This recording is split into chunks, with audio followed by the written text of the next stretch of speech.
Go. Right.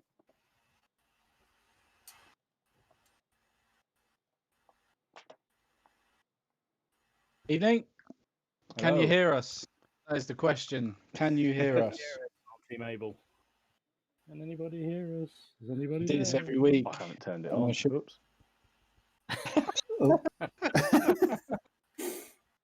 Evening, guys. Anybody there? Evening all. Well, I've come up. My stream is active, so I know that much. Yeah, I've got Ed. Well, Tom And the I can see Wargamer on Peter mine Little. saying hello. I don't know if you can hear me though. Yeah, I got Blood and Painting saying hello, and I got Peter. He says he can hear us, so that's good. Well, you can hear me anyway. Cool. So that's all right. Cool. Important one. I assume everyone can hear me on mine. Hello? Well, what's Ken doing? He's going to disappear off on work, is he? No. Oh, just got someone who said hello from Oklahoma. Hello. Oklahoma, blimey! There we go. Yeah, they could hear us. You reach Yeah. long and far. You do, man. Turn did. Dom down a little bit. Turn Martin down a little bit. Oh. Ah, dear. There you go. Miller's turned There up we and said go. evening. He can't hang around, but have a good night. That was quick. Thank you. Hello and goodbye. Thank you very much. Yes, I am in pajamas. You in your pajamas? Bloody Yeah, hell! sure I am. I've had a freaking hard week.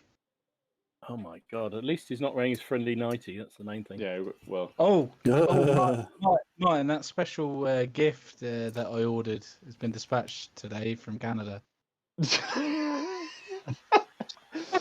Well, the one you're going to wear in the games. Yeah, Ah, and the one I'm going to wear on the stream. the YouTube stream. Yeah. Awesome. I haven't decided on one though. I'm torn. There's about 3 that I want, so I don't think I can justify buying It's not 3. all free. I could.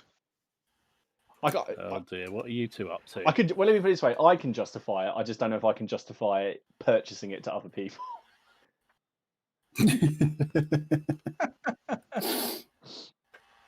Oh my lord! You see next week, Dom. I'll be on the stream with it. So there you go. God. I don't think I want to be. I don't think I want to be. Oh, I might even be here by I'm- Friday, mate. So I might even wear it to the game on Friday.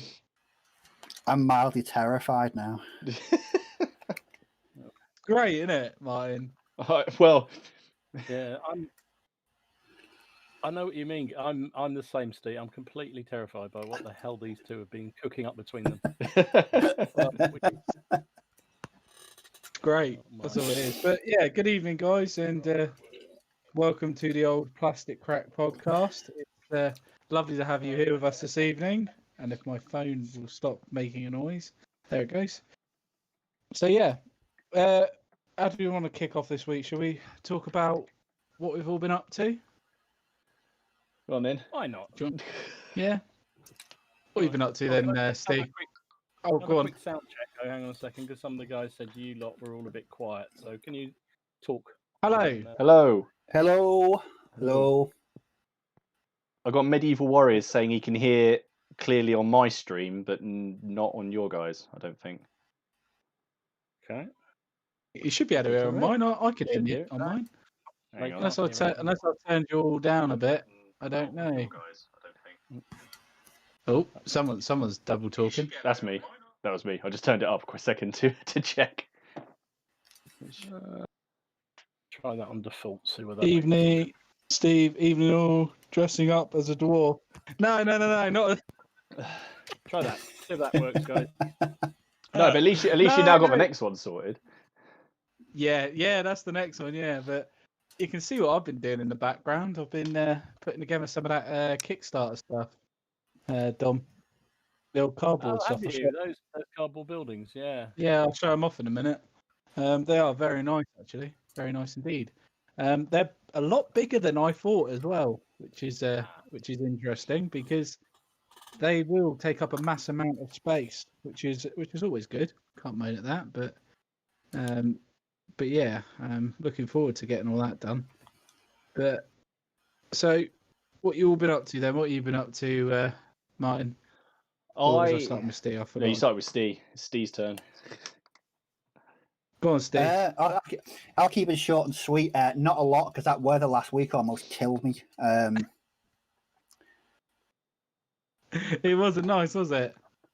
No, I've mentioned it before, but I'm a pasty dude from the north. I'm not built for this weather. It's not in my genetic makeup to enjoy that kind of heat. So I didn't paint much at all last week. So that's my update. Fair enough. Honesty is the best policy. What about you, Tom? Well, actually, I didn't do a huge amount this week, to be absolutely honest. I painted. I put a video up today of my War Games Anonymous challenge units, which I actually knocked out in about 4 days, which was quite fun.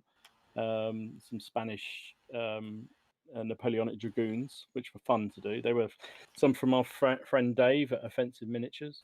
Oh yeah, lovely figures. Do love them.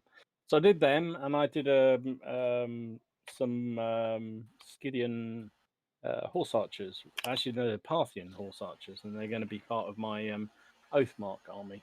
So very nice. Other than that, I'm just working through some Rus warriors at the moment. Did you get any games in, Dom? No games. Swine. I had two games this week. One of which was absolutely fantastic. The other one was forgettable. Oh no! I wonder why it was so forgettable, Dom. Will viewers find out?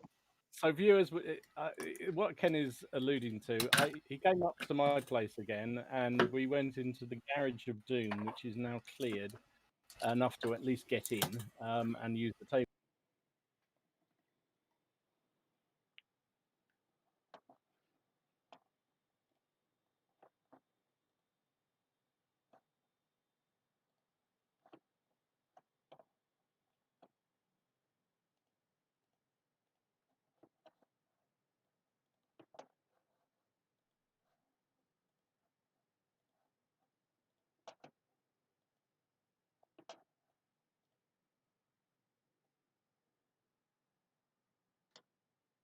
He did finish out as a complete draw because he couldn't, literally, as the game turned to an end, he was that far from the final objective and the win. So that was good. And I also had a very good. Yeah, it's going to be on. It'll be. I started to edit today, so it'll probably go up over the weekend at some point. And I also had a really good game of shot practice on Tuesday. So I actually had 2 games this week. It was really good. So had a game with my mate Jonathan around at his house, outdoor gaming, which was really those 2 systems, shot practice and muskets and tomahawks. I think are 2 of the best. I very much enjoyed muskets and tomahawks. That was a very, very good game. Yeah, well, that was your first sort of game of black powdery type rules, wasn't it? So what did you reckon, Ken? Amazing. Loved it. I can see why you enjoyed it so much. Very easy rules. I picked it up, didn't I, Dom? I already know most of the rules. It's pretty straightforward. Yeah. It's one of those really nice sets of rules that's really simple to learn, but there's enough nuances and challenges to make it interesting to play every game. You have to master the different things that's going on. So yeah, it's really good. It's a really good rule set. So yeah, you did well. Much as I hate to say it. And we got another game this Friday, haven't we? Hopefully. I think so. Yeah, we're going to play again. Try it again. We can play whatever. Yeah. Yeah. We give it another shot. You can't have that ridiculous. I have to say, you've got to bring your own bloody dice this time because you use my dice. Is there anything worse, guys, in wargaming than having somebody else use your dice and roll them unbelievably well? I mean, that's just the worst insult in the world, isn't it? I mean, it's bloody hilarious. You need a 1 and a 0, bang, 1s and 0s. So you need 9 plus. Is a 10 okay? Yeah, I think so, Ken. It's like, oh, for fuck's sake. It's just like, oh, bloody hell. So, yeah, what a night that was. So, you're going to bring your own bloody dice next time. I ain't got any D10s, mate. Oh, you're going to struggle with another D6. Oh dear. Yeah. But no, it was good fun. It was good fun, and it is a good system. I would thoroughly recommend Muskets and Tomahawks too. Did you have your game, Martin? Because you were going to have a game. weren't you? No. Unfortunately, it didn't happen in the end. So it's probably not going to happen for a couple of weeks because my mate's on holiday now. So no, it didn't happen. So no, hopefully in a couple of weeks' time we will. How dare he be on holiday when you want to play Muskets and Tomahawks? No, it was my fault. We couldn't do the game. Basically everything just got a bit out of sync, and then by the time I was finished, there wouldn't have been any time to play a game anyway. So Fair enough. Didn't get a lot done, unfortunately. Fair enough. And Haley's just said, "Don't ever use my dice on my thing," so she's logged on from the other room. Good. They should, you know. Just watch what you say, Martin. Should be Watch saying, what don't you use say. my 95th rifles and don't use my dice. is what That's they all right. say. Someone in the chat's already. Someone in there, Michael Huxley's just said, "No, don't worry, Martin's dice work well for you." So, she's having a little chat in there. Now, really good intel, and I thank GP. I don't know who GP is, but GP in my chat just came up and he said he'd heard from North Star that the Muskets and Tomahawks Napoleonic supplement is out this Christmas. Ooh. Now, and he says, will that replace our shop practice Napoleonic games, do you think?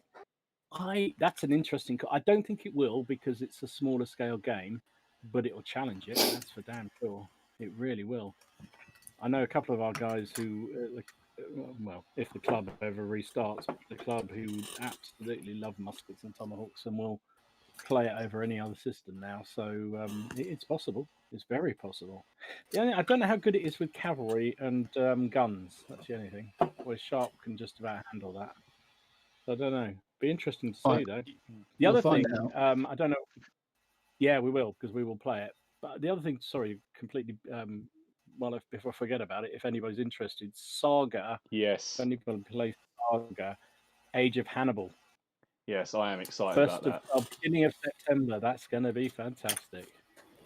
And did you see, Martin, on the video? They've got not just the normal Saga game, but they're calling it Saga Epic. Yes, it's going to be big battles. massive battles, which because obviously when you're in the Dark Ages, it's a bit scaled down anyway. I mean, obviously, you still, what we would call a large-scale battle probably wouldn't even still come close to those. But you're going to be able to field huge units, do multiple activations. So excited! Once I find my elephants, they're going to go storming across the table. I'm really excited about it. Oh dear. When he finds his elephants, I love it. When he finds them, yes. When he finds them. I'm so excited about their Saga rules. That's going to be really good. The trouble is, there's so many bloody rule systems at the moment. I still haven't really got to grips with Infamy. Muskets and Tomahawks, Sharp Practice. We've got new Saga. I mean, geez, that's without even going to Command and Conquer or whatever it's called, and doing any bolt action or anything else. I'm going to have to be a full-time war gamer. That's all I can say. Can you guys just? Can everyone go and give me money on Discord or something, and then not Discord. What's the other thing? Patreon, and then I don't have. Oh, look at that plug! Look at that plug right there. Wow, why not? Why not? I never do it anyway. Go on then. What have you been up to?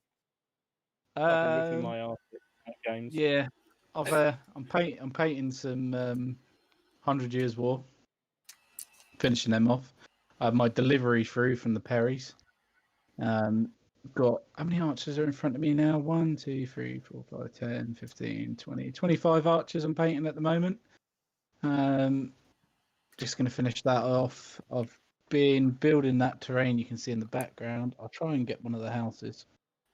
There we go. So this is one of the houses from the battle system stuff. There's a video coming with all this. Oh, cool. Take the roofs off. There is like furniture and stuff you can attach inside and stuff like that. But it's fully customizable stuff, and it comes on. Yeah, Dom's got the stuff there. But it's really nice stuff for like medieval sort of times, Martin. And yeah, it's very nice for that aspect. Trying to get the lake house down because that's like a really cool one. But these are only small stuff, but they do like pontoon stuff and you could use it for. You can use it for both. You can use it for fantasy and medieval, but you can see with this one, this is like a lake house. So pontoon, bridge, and then you got the interior there. But you obviously there's furniture and things that you put in there that attaches to the wall, so you can pick up and move it all about, and it won't come loose. Right. But yeah, once it's together, it's a really cool system because with these clips you can make it bigger and you can build it how you want basically. But Yeah, they I've give you seen the post-apocalyptic stuff. That was really cool as well. Yeah, that's what I mean. It's really nice quality stuff. It's nice thick card. It's not flimsy, but it makes some nice terrain. And like I say, we'll get some of that together hopefully and get playing. That'd be the nice thing. But yeah, apart from that, is it collapsible, Ken, afterwards, or is it? yeah, you can take it apart. Up? Yeah, if you want to take it apart, but it just takes a while to put together. Dom, this is the thing.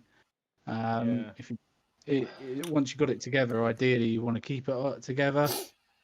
Yeah, that's what I assumed. But I mean, on the adverts when they were talking about building it, when they were doing the Kickstarter for that, they were showing it being sort of chucked across the room and staying together, and it does look quite rigid once it's. Yeah, it does. Yeah, it does. To be fair, I have tested it as part of the video, so it does stay together. So I was quite impressed with it, to be fair. But that's pretty much what I've been up to, apart from working my arse off last week, and yeah, nearly failing to even stop work last week. And yeah, what about everyone else? What about you, Martin? What you been doing? I haven't done a great deal because it was so bloody hot. And I mean, it was just ridiculous. The only thing I did was make that piece of terrain in response to your bloody video, because once I'd started, I was like, I'm going to sit. Even though about halfway through, I was losing the will to live, because the stuff. It was just ridiculous. The stuff I was using, the modelling compound, was drying in my hands before I could get it onto the piece of scenery because it was so hot that I thought I've got to get this done because otherwise this is going to just keep going.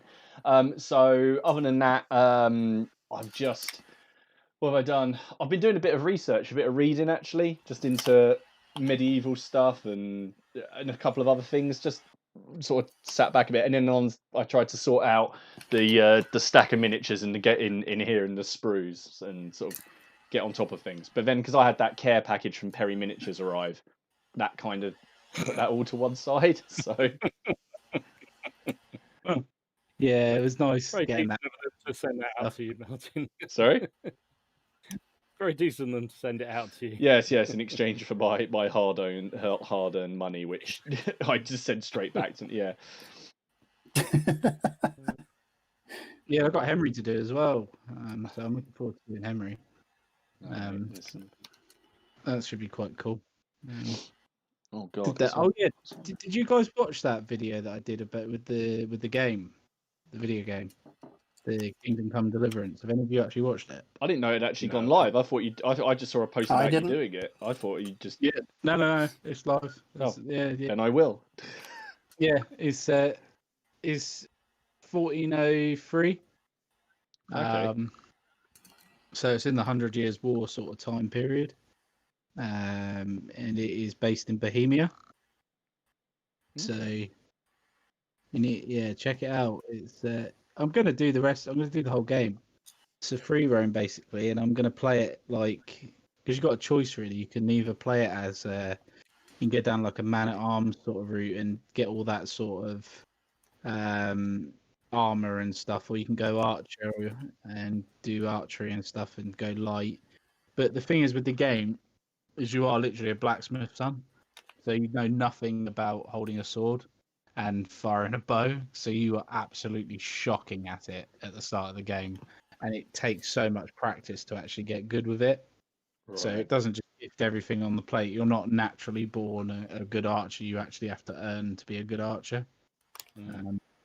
So yeah, quite looking forward to that actually. It does look a good game. I've got it, but I've just never had the time to sit down and really get good at it. Like you say, it's really challenging to play, and it's one of those games I think you have to invest a lot of time to get any good. Yeah, well, it's one of those games as well because it's kind of historical and stuff as well. Well, it is historical. It's not kind of. If you're a bit burnt out from painting or stuff like that, you can still do stuff within the period you're doing, or within wargaming. It might give you ideas and may want you to paint miniatures, as well. That's another reason. Got you. Oh God, it's all. Say hello to a few people in the chat here. So I got. I'm going right to the top. Peter Little, hiya mate. How you doing? Culloden, hiya mate. Paul Richardson. Yeah, Paul. Hey, yeah. Hello. Lupus Canis, hiya mate. How you doing? Leslie, hiya Leslie. You're right, Hi, Leslie. Leslie.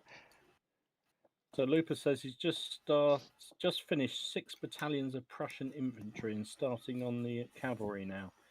Oh my goodness! That's the next. That's the next period. Will be Napoleonic 28 mil. Is that what are you doing that for, Lupus? Is there any particular army, any rule system that's for? Oh, and Leslie happily points out one lost one for us. Apparently, Ken. That's probably about right. Yeah. Modelling for Advantage, he says, evening lads, can't stick around, and he's gone, but he watched the replay. When you get to the replay. Who else we got here? GP, just mentioned him talking about the new Muskets and Tomahawks rules. Leslie's pointing out the fact that Infamy, Richard from Lardy's put up a tutorial video today on their channel, which I really, really want to watch because I think I need to learn the rules better. It's hard. It's a hard system to pick up, Infamy. Paul says he played... Is that an output for you, Dom? At the moment, the problem is I've got so many rule systems on the go. It's hard, when you've got to really spend a bit of time learning them. It is a little bit of a put off. Although I love Ancients, so I don't know. I will play again, but I just would like to feel a bit more comfortable with the rules. It was the most satisfying game we played the other time. I have to say, in all honesty. That's fair enough, isn't it? And, no, that's it. Got to enjoy it, haven't you?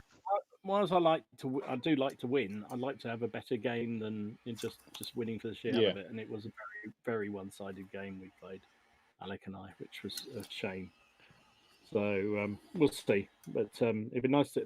I think they've, judging by the comments I've seen on the forums about Infamy, I think, I don't know, reading between the lines, it appears that they've sort of misjudged how difficult the rules are to master. There's too many things that they assumed people would just get, and they haven't. Yeah. Because literally you go on the Facebook page and there's question after question about, when are you doing this? What does this mean? And da-da-da-da. And I'm thinking, yeah, they're all really valid questions. You always get stupid questions about every rule set, things you think, well, don't you actually read the rules? It's very clear what that says. But some of these questions you think, do you know what? I've no idea. That's a good point. Yeah, sort of thing, yeah. Dom, do you think people? Dom, do you think people were expecting just an ancient version of Sharp Practice? I think that's very true. Yeah, I think that's very true. I think, I think that's partly the case. I think, and it isn't. It's a familiar system if you play Sharp Practice, but it's so different that if you try and play it like Sharp Practice, you'll get it all wrong. I think that is part of the problem. Really, you have to forget all the Sharp Practice or the chain of command and move on to learning Infamy. Yeah, it's weird. It is weird, but I think in there's a core of a really good game if you can get to it. Tease it out. Yeah, exactly. I don't want to be hard on it because I literally have played one game, but I'm just looking at other people's comments and videos that people have talked about, and I think it's clearly not as easy as you think it is. Where something like Muskets and Tomahawks, or even that Oathmark that we played, Ken, literally within half an hour reading the rules, you could play a game and have a good game without being. You pick it up, can't you? You couldn't do that with Infamy. You really couldn't. Well, you could, but it wouldn't be a good game because you get all the rules wrong. which might be a good game if you're happy with it. But so but I think it's going to be interesting. That's cool. I'll tell you one thing. I'll tell you one thing I did forget to mention. I bought a 6mm army. Oh. No, tell the truth. You didn't just buy one 6mm army, did you? Did you? No, I didn't. I bought 2. I bought both sides, didn't I? You got to buy both sides of the American. I got ACW, so American Civil War. Got it from back at 6mm. They opened their cart for a short period of time, and I was like, yeah, I think so. I think now's the time, and the time was then, and it has been purchased. And I look forward to playing 6mm with you, Dom, and you, Martin, and you, Steve, at some point. Game is a game, isn't it? We should, There we go. I got some Bacchus here. Hang on. There you go. Look, I don't even know why I'm. There we go. Look, right there. It's some little ACW. Bacchus. Oh, you got some ACW. Yeah. Oh, you got ACW as well. Well, I just bought. I was deciding between 10mm and 6mm and what I wanted to do. So I got like the Sorry, I've just had a message from Haley. She's I don't know if you guys have ever done this. In a bid to get Haley into the Wars of the Roses and understanding it, we've been watching that the White Queen series that came out, which is based on the Philippa Gregory book. Good. And it's you know, obviously it's not much to do with the war. You know, it's quite oversimplified in places, but generally the main points are there. And we've been watching it, and I don't think, and I knew that she hadn't twigged who the prince is in the tower, and that Richard is Richard III. And I was sitting there because I was like, I know she knows who this is because I rabbit on about it all the time. So and she's just realised it's just shit, and now she's coming over here to have a go. It was. I was just reading about it. She's just told me she's just read about it. And it's not really just giving herself the Henry Tudor spoiler, but it's not really a spoiler. Well, it is for you, yeah. Okay. Yeah, it's sort of already happened, hasn't it? So it can't be a spoiler. Yeah. Well, yeah. She keeps on asking me, going, just kept on asking me. It's like this Tudor bloke. Is that that happens, right? Like, yeah, that's gonna happen. I don't think she's very happy about it. You are storing up another world of hate, Martin. When a world of pain for when she plays you the next game. Yeah, but this is all I get because I'm just going to get beaten at war games. I've got Leslie in the comments telling me that I should play her at Muskets and Tomahawks, but and that's no idea. I think there's a couple of people in here I should probably say hello to. It's gone. Oh God, it's gone a bit. Tom the Wargamer says hello. The Epic Joey, and I said we've got Bootsy from Oklahoma watching, and Yannick from Krakow. Krakow. Ewan and Aaron Lowe. Wow, there's those. Medieval Warrior was here. I don't know if he's still here. Yeah. Someone called Haley, but I don't know who she is. And then she's got to still. And then Leslie's suggesting that I should play her. Dragons for All. King Matt, he's here as well. And Liam's here. But the different Liam. The other Liam. Cambridge Liam.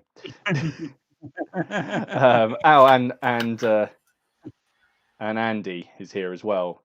He's going off to a 6mm Revelation. And what's your favourite scale to play? And is it the same as your favourite scale to paint? I like painting 6mm. I think it's so easy to paint. I've always thought it's easy to paint because you haven't got to be so detailed with it. I hate painting 28mm. Do you?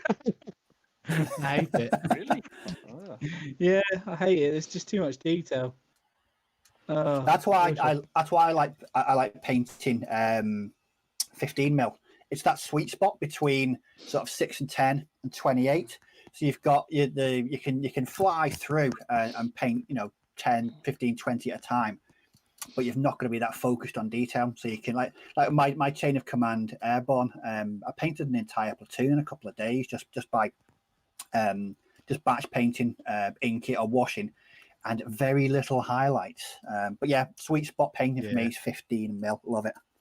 Yeah, I've got to admit, I'm going through all these arches at the minute and I'm doing them batch paint one bit by one bit. And I'm like, they're not getting any more paint on. I should. They were done by now. What about you, Dom? What's your favourite scale to paint? 28.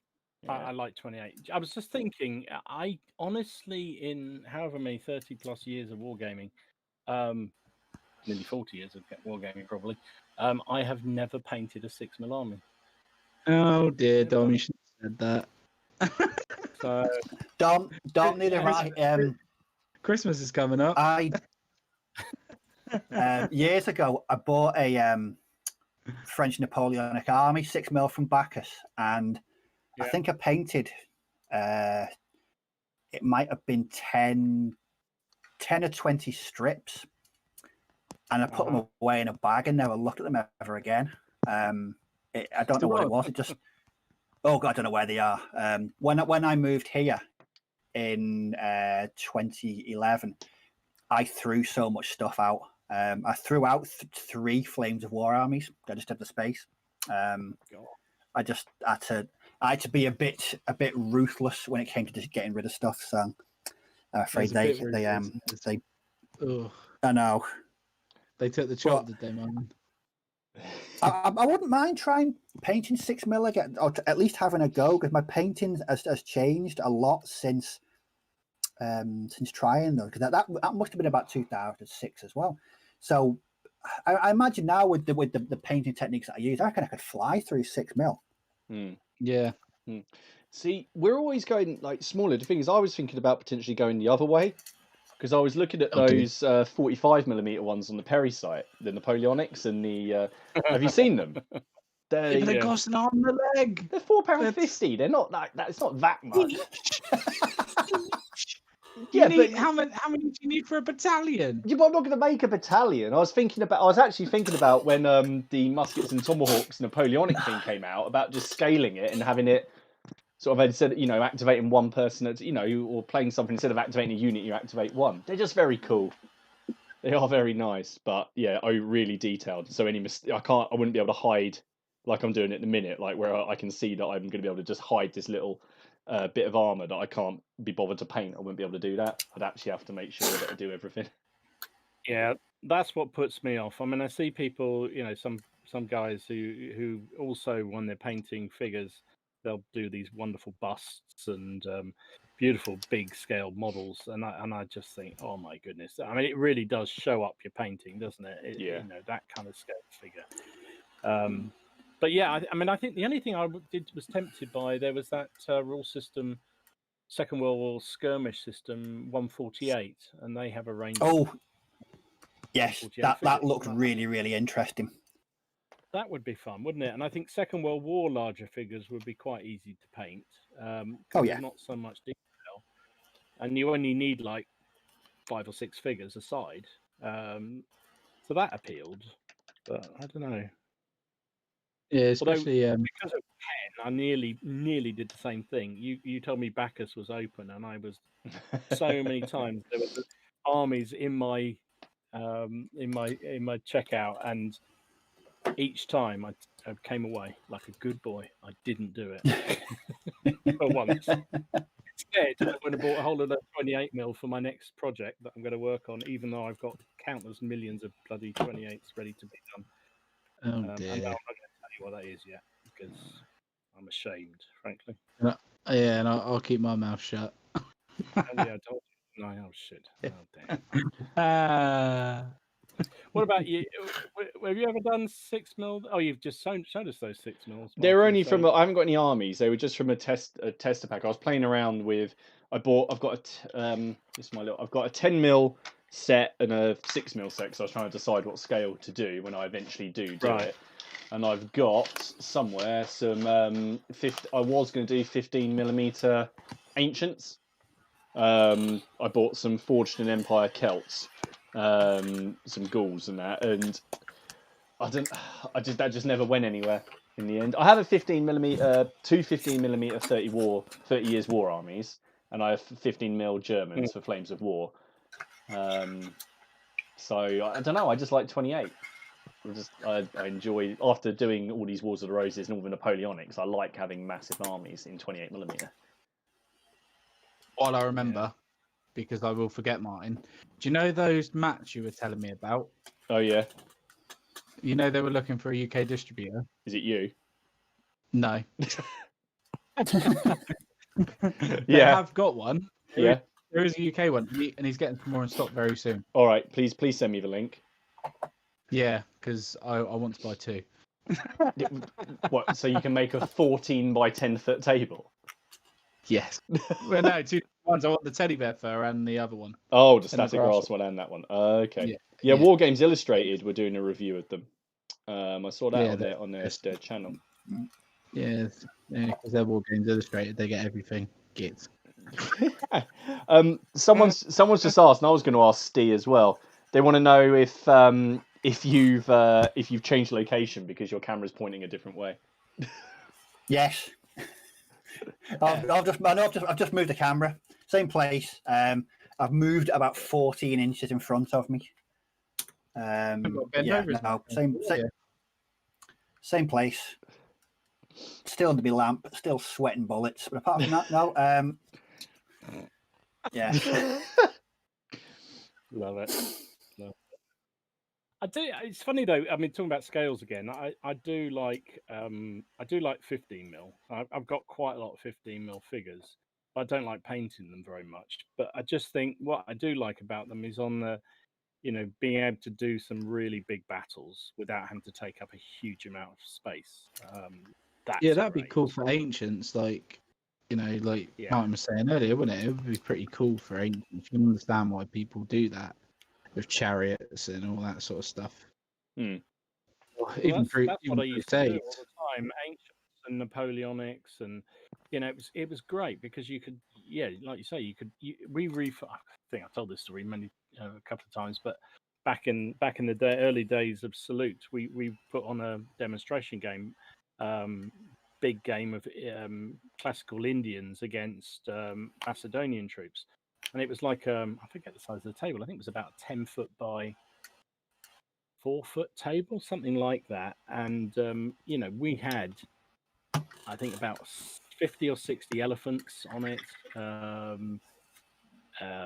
thousands of pikemen and bowmen and all this sort of stuff. And we really thought that we did put on this. Well, it was supposed to be a demonstration game, and then it turned into a participation game because we'd so busy. There was only 3 of us running it, and we were so knackered we just wanted other people to help us. So it was great fun. It did look stunning, sort of that number of figures on a table, just brilliant. Although, to Martin's point, it would have been better in 28mm, but I think I would have needed a whole new mortgage for that. Yeah, that's the problem, isn't it?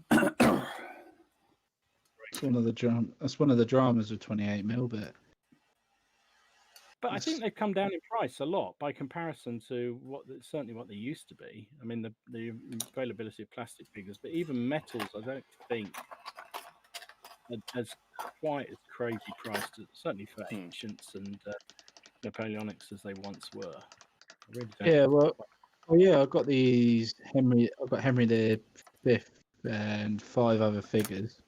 I think it was £9. They all mounted.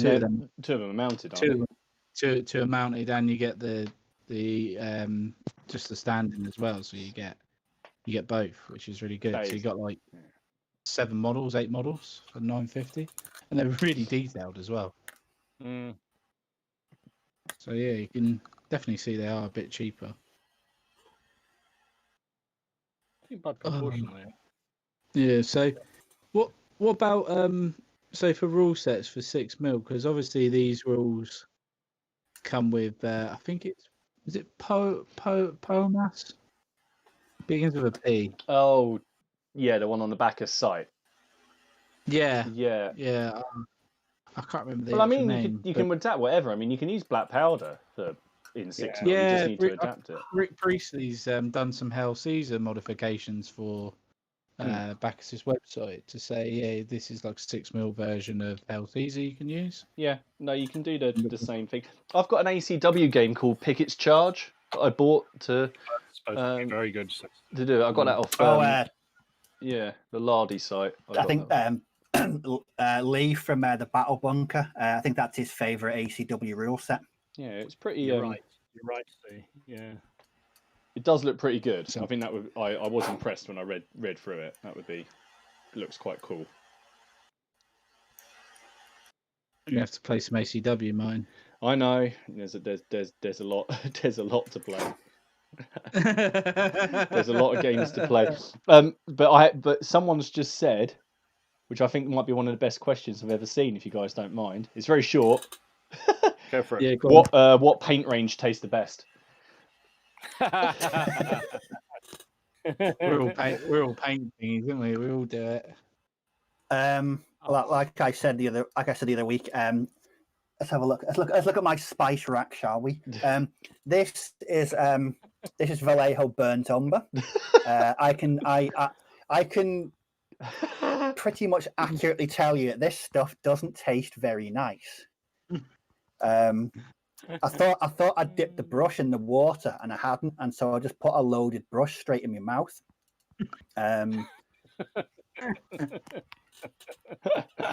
I do these things so you don't have to. I've done it with flat brown, but not burnt umber. But that thing is, it smells lovely. Burnt umber smells. That's like such a nice smelling paint. It's like, do you know those shops? Remember that? I don't know if they're still open. Those shops, Lush, sell all the soap and stuff. Oh yeah. Oh yeah. I used to just want to go in and start eating soap because it always smelt so nice, but I know it tastes absolutely rank. I think the same was with Vallejo paints as well. Like, see, I'm quite partial to the Tamiya stuff. That's got a very a very sweet smell. I think it's like a kill or cure. You're definitely a model maker. You've got Tamiya. Well, yeah, I use the clear paints when I'm doing coloured armour. It's okay. I've got a chocolate brown. Do you think it does taste like chocolate? Give it a try. The contrast paints. I've tried all the contrast paints. They're not too bad. It's like the Agros Dunes. Yeah, it's not too bad. Have you ever done that thing where you paint? You have a really good painting session. We're talking 3 or 4 hours, and you get up and you just go to the bathroom where you see a mirror and you've got paint all over your face. Yeah, I've done that before. Yeah, I've done that before and gone out, and Laura's not told me. And then I only realised when I got home, and she says, "Oh, you got paint on you." Cheers, love. Thanks for that. So I've got a really bad habit as well. If I'm wearing shorts, okay, just below my left knee, to like twist the brush, I put it into my leg and just twizzle it back, and I end up with like loads of different coloured strips down my leg, like war paint. That is really bizarre. It's really random, but it's so weird. You'll see me doing this occasionally as well. So I'll get the brush and I'll go like that. You'll see me do that. So I've got loads of like trousers, like pajama bottoms that have just got paint marks all over them. I don't know why. It just seems to give me the perfect tip. Do you know what one of my strangest painting rituals is? If I'm batch painting, I have to paint them in the same order every time. Oh, so yeah, if I'm painting 5 figures, they will stay in that order until they're based. It sends me a bit funny if I knock them out of alignment. Yeah, I understand where you're coming from, Steve. Oh my god! See, there's a painting thing we can agree on, Steve. Exactly. Yes, we can agree on that. Ken, did you watch Steve's last video this week? No, I haven't seen it yet. Why? I just think you should go and watch it. I don't really want to spoil it for you. I'm not going to swear. It's the second, not the last one, but the one before that. It was about wargaming questions. There's one big question, Ken. There's one big question.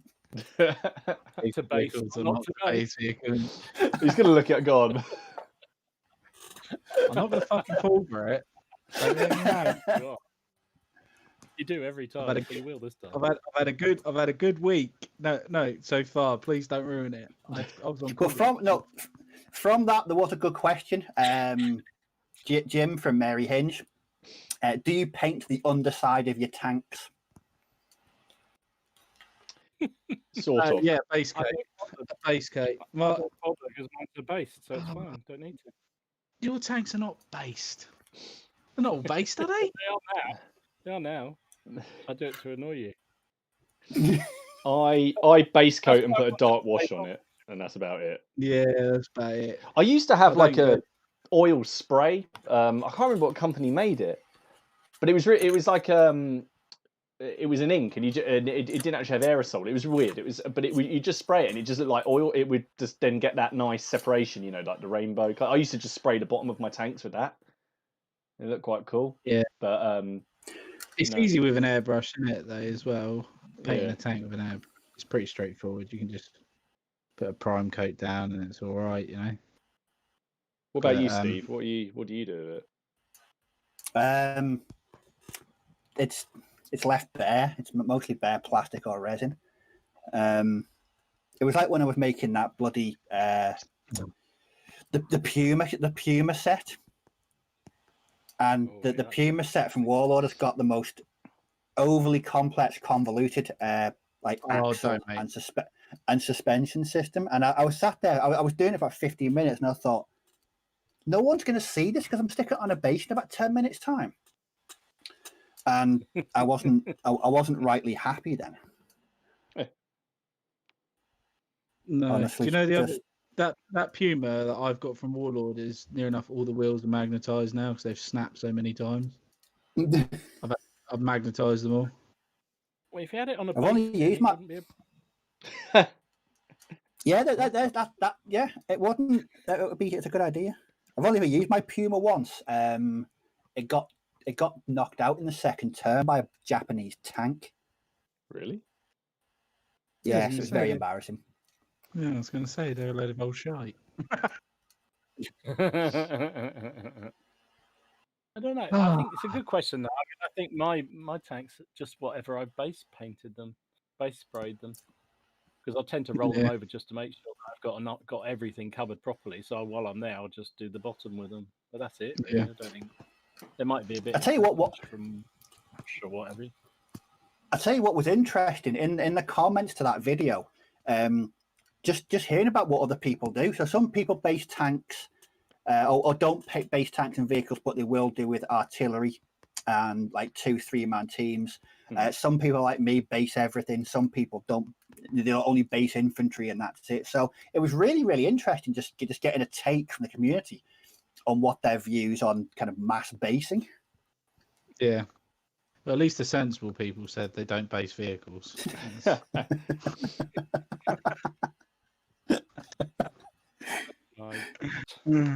Dear. Actually, that comes to a question. Somebody was asking. Was that you, Martin? You were asking a question about multi-figure. It was Miller. Hang on, I can't remember exactly what he said. 1 second. He sent it to me. He said, "Ken, you're such a legend, and I wish I watched your channel all the time instead of Martin's. He does black powder, and I can't watch yours. You don't do black powder." He said, would you use a multi-based army in a game system that needed individual-based figures, such as Infamy, and give them wounds rather than move, taking off models? Or would you be comfortable playing a game with someone else that did that, or does it take away something from the game? So yeah, would you be happy playing against someone who's multi-based and you haven't? I mean, in a game where you're doing figure removal. Oh yeah. Nah, it don't really bother me, but it'd take away from the enjoyment a little bit, I guess. Just a tad. It's just a bit of increased bookkeeping or housekeeping. For me, that's all it'd be. It's why it wouldn't bother me at all, really. No, I don't. I'm the same. It wouldn't bother me in the slightest. I mean, the game I played on Tuesday with Jonathan is French, a multi-based largely, and so when in playing sharp practice, you individual casualties and what have you. So all we did was because I think his are in 4s. So when 4 were dead, he'd take the 4 out. But up to that point, we'd either use a dice or I've got some little plastic hoops, little plastic rings, and we just over the heads of the figures that are dead. It's not difficult. No, really. I think it's the same. I just use little red counters or casualty markers if it's Napoleonics because I've got loads of them. So I'll just chuck them down, and I think that looks. Yeah, I think it wouldn't bother me at all, to be honest. Not if over grit. I'm the only one. I'm the only one. You're the only one again. God damn. Of course. What a So when surprise. we want to wind you up, Ken, we need to go multi-base. Multi-base and tanks. base vehicles. Oh, multi-base tanks. He'd have a complete meltdown, wouldn't he? That'd be hilarious. Look at his face. Brilliant. Love it. Why? Oh, Just my goodness. why? Just why do you... Oh, don't get me started again.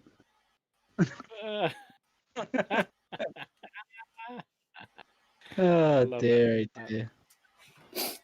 Oh, Multi-based. look, I'll tell you what, though, Yeah. Tom, I'm not joking. I am very much looking forward to Friday. Coming up and playing that rule set again, because it really, we keep saying it, but I'm not going to lie. I've played a lot of bolt action and things, but that rule set, how the way it played, even though I had a really good game, that's probably one of my favourite rule systems I've played. It's so simple. That's good to hear. Yeah, It really is good. And I'll tell you what, if you can do it with all different periods and stuff, so you're going to be able to do it with, you said Napoleonics? Yeah, Napoleonic's next. And then I think they're moving through to, I think they're going to do American Civil War as well. Yeah. I mean, this is going to sound really stupid, right? Why is the Napoleonic period different to the American War of Independence? Don't they all use muskets? Oh, you're going to really upset some people. I'm a novice. Help me out, please. So ostensibly, yes, they're very similar, and there isn't that much difference really. But the tactics, the massed formations are different. I mean, and also the scale of the battles. You think Napoleonic battles were Huge battles, whereas in the American War of Independence was pretty tiny. Even the big battles were pretty tiny. So, yeah, I mean, most rule systems, if you look at Black Powder and stuff like that, and Sharp Practice, they will cover both periods with the same rule set. Okay. And, the purists, everything will sniff at that and go, ooh. But there's not a huge amount of difference. There isn't. Because it's like the same for the American Civil War and stuff. Obviously, they were using muskets, but am I right in saying towards like the end of the war and stuff, you were getting self-loading rifles and things like that as well, weren't you? Getting repeaters, carbines and stuff. Winchester repeaters, weren't you? ACW, definitely. I mean, that was all, rifle barrel artillery and rifles, much more common in production. It was only very early on they used muzzle loaded, although I think the Confederacy carried on using them quite a long time because of supply problems and what have you. But that's a different. I mean, that's why if you've ever seen the footage from. Have you ever seen the pictures? Real life pictures of the after effects of Pickett's charge. Yeah, some famous photographs of it, and it's just the most harrowing thing you've ever seen in your world, because that's modern weaponry being used with Napoleonic style tactics, and it's just carnage, absolute carnage.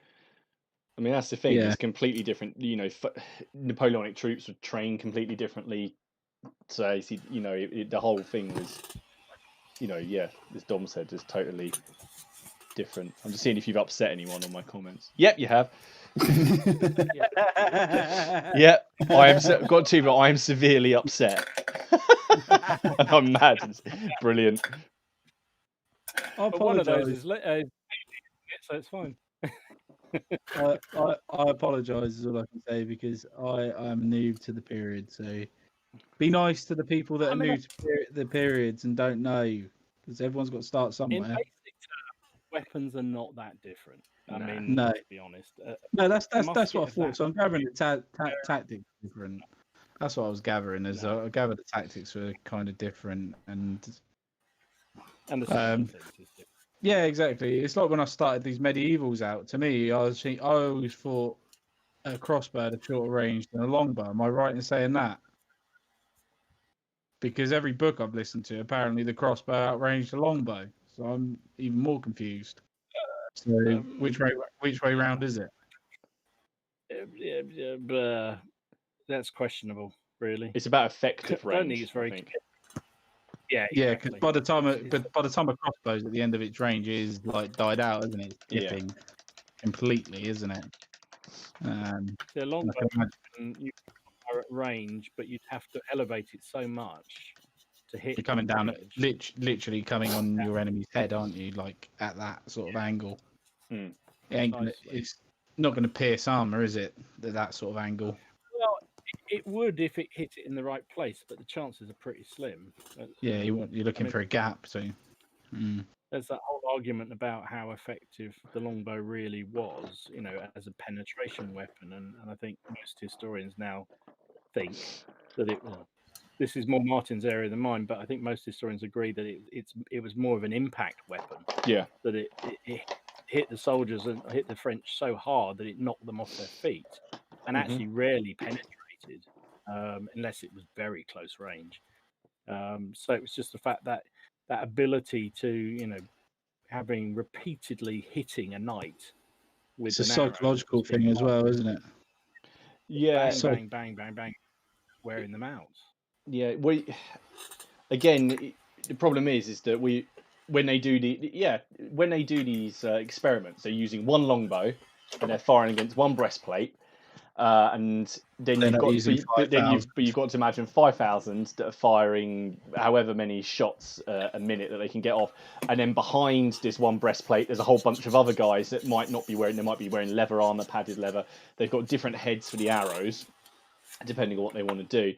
But yeah, broadly speaking, I think the shock of getting knocked off your horse at say at Agincourt and then drowning in mud is more of the sort of caught, you know, because they feared it, didn't they? The longbow. It was a psychological. Here's another question: why did the French never take it up? Because it There's a question. That's a simpler one. I think that's an easier one. It was more about the training. So in England, England adopted it from the Welsh largely, as I understand it, and it became a law in England that you had to train the longbow. So that's why most the law. Or was that a myth? No, it was a law. It was an actual law, and that's why a lot of villages have a village green, was it was where the archery butts were set up, and you practiced at the weekends, and it was a requirement for everybody to train. And if you didn't train from birth, virtually as a longbowman, you couldn't hope to develop the skills or the strength to be able to pull the sort of poundage of bow that they used. So it wasn't a question of just suddenly going, I'm going to be an archer in your age of 20s or whatever. You had to have trained at it from very early on to be good at it. And, you know, it wasn't that easy for the French. They did have longbow in their army, but they were mainly mercenaries, I think, and there weren't many of them. And crossbow is a really easy tool.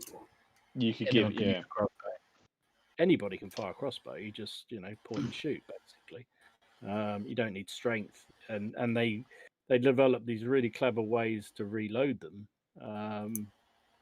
that made it dead simple. If you look at, I think it was the Italian states, all their militia, all their city-state militia were given crossbows because it was dead easy. You just say, here's a crossbow, that you pull that trigger and you point it that way, you pull that trigger and boom, it's done. Happy Whereas day. longbow, you had to, you know, 15, 20 years before you could do what you needed to do. So it was a whole Be competent, yeah. But anyway, sorry. Oh, that's all right. Right. Did Peter Little send you a question this week? It did. I've got one from Leslie and I've got one from Peter. So good stuff. Let's have a look at this. So Peter's little question of the week is, how much is historical accuracy important in wargaming, and is the lack of accuracy part of the reason why Warhammer is so popular? In other words, you can paint Warhammer, Oathmark, Saga, and others in colours of your choice, and there's absolutely no rules apart from things like Space Marine chapters. Interesting.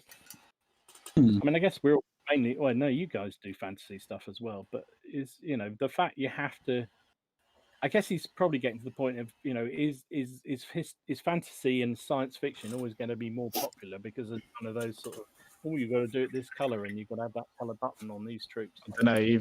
You've never met certain 40k players. There's a specific shade of black that you must choose. Well, he did put the caveat apart from Space Marine chapters, so probably that's Yeah, what but then again, Games Workshop have thought of everything because they give you a option of a there's, I think it's 20 chapters, isn't it? So there's 20 chapters, or is it? Yeah, 20. But then there's one of them, or there's a chapter that's classified. So it's create your own basically. So anything goes. So you can have whatever you want. I'm looking at a Space Marine chapters poster actually. There's a lot.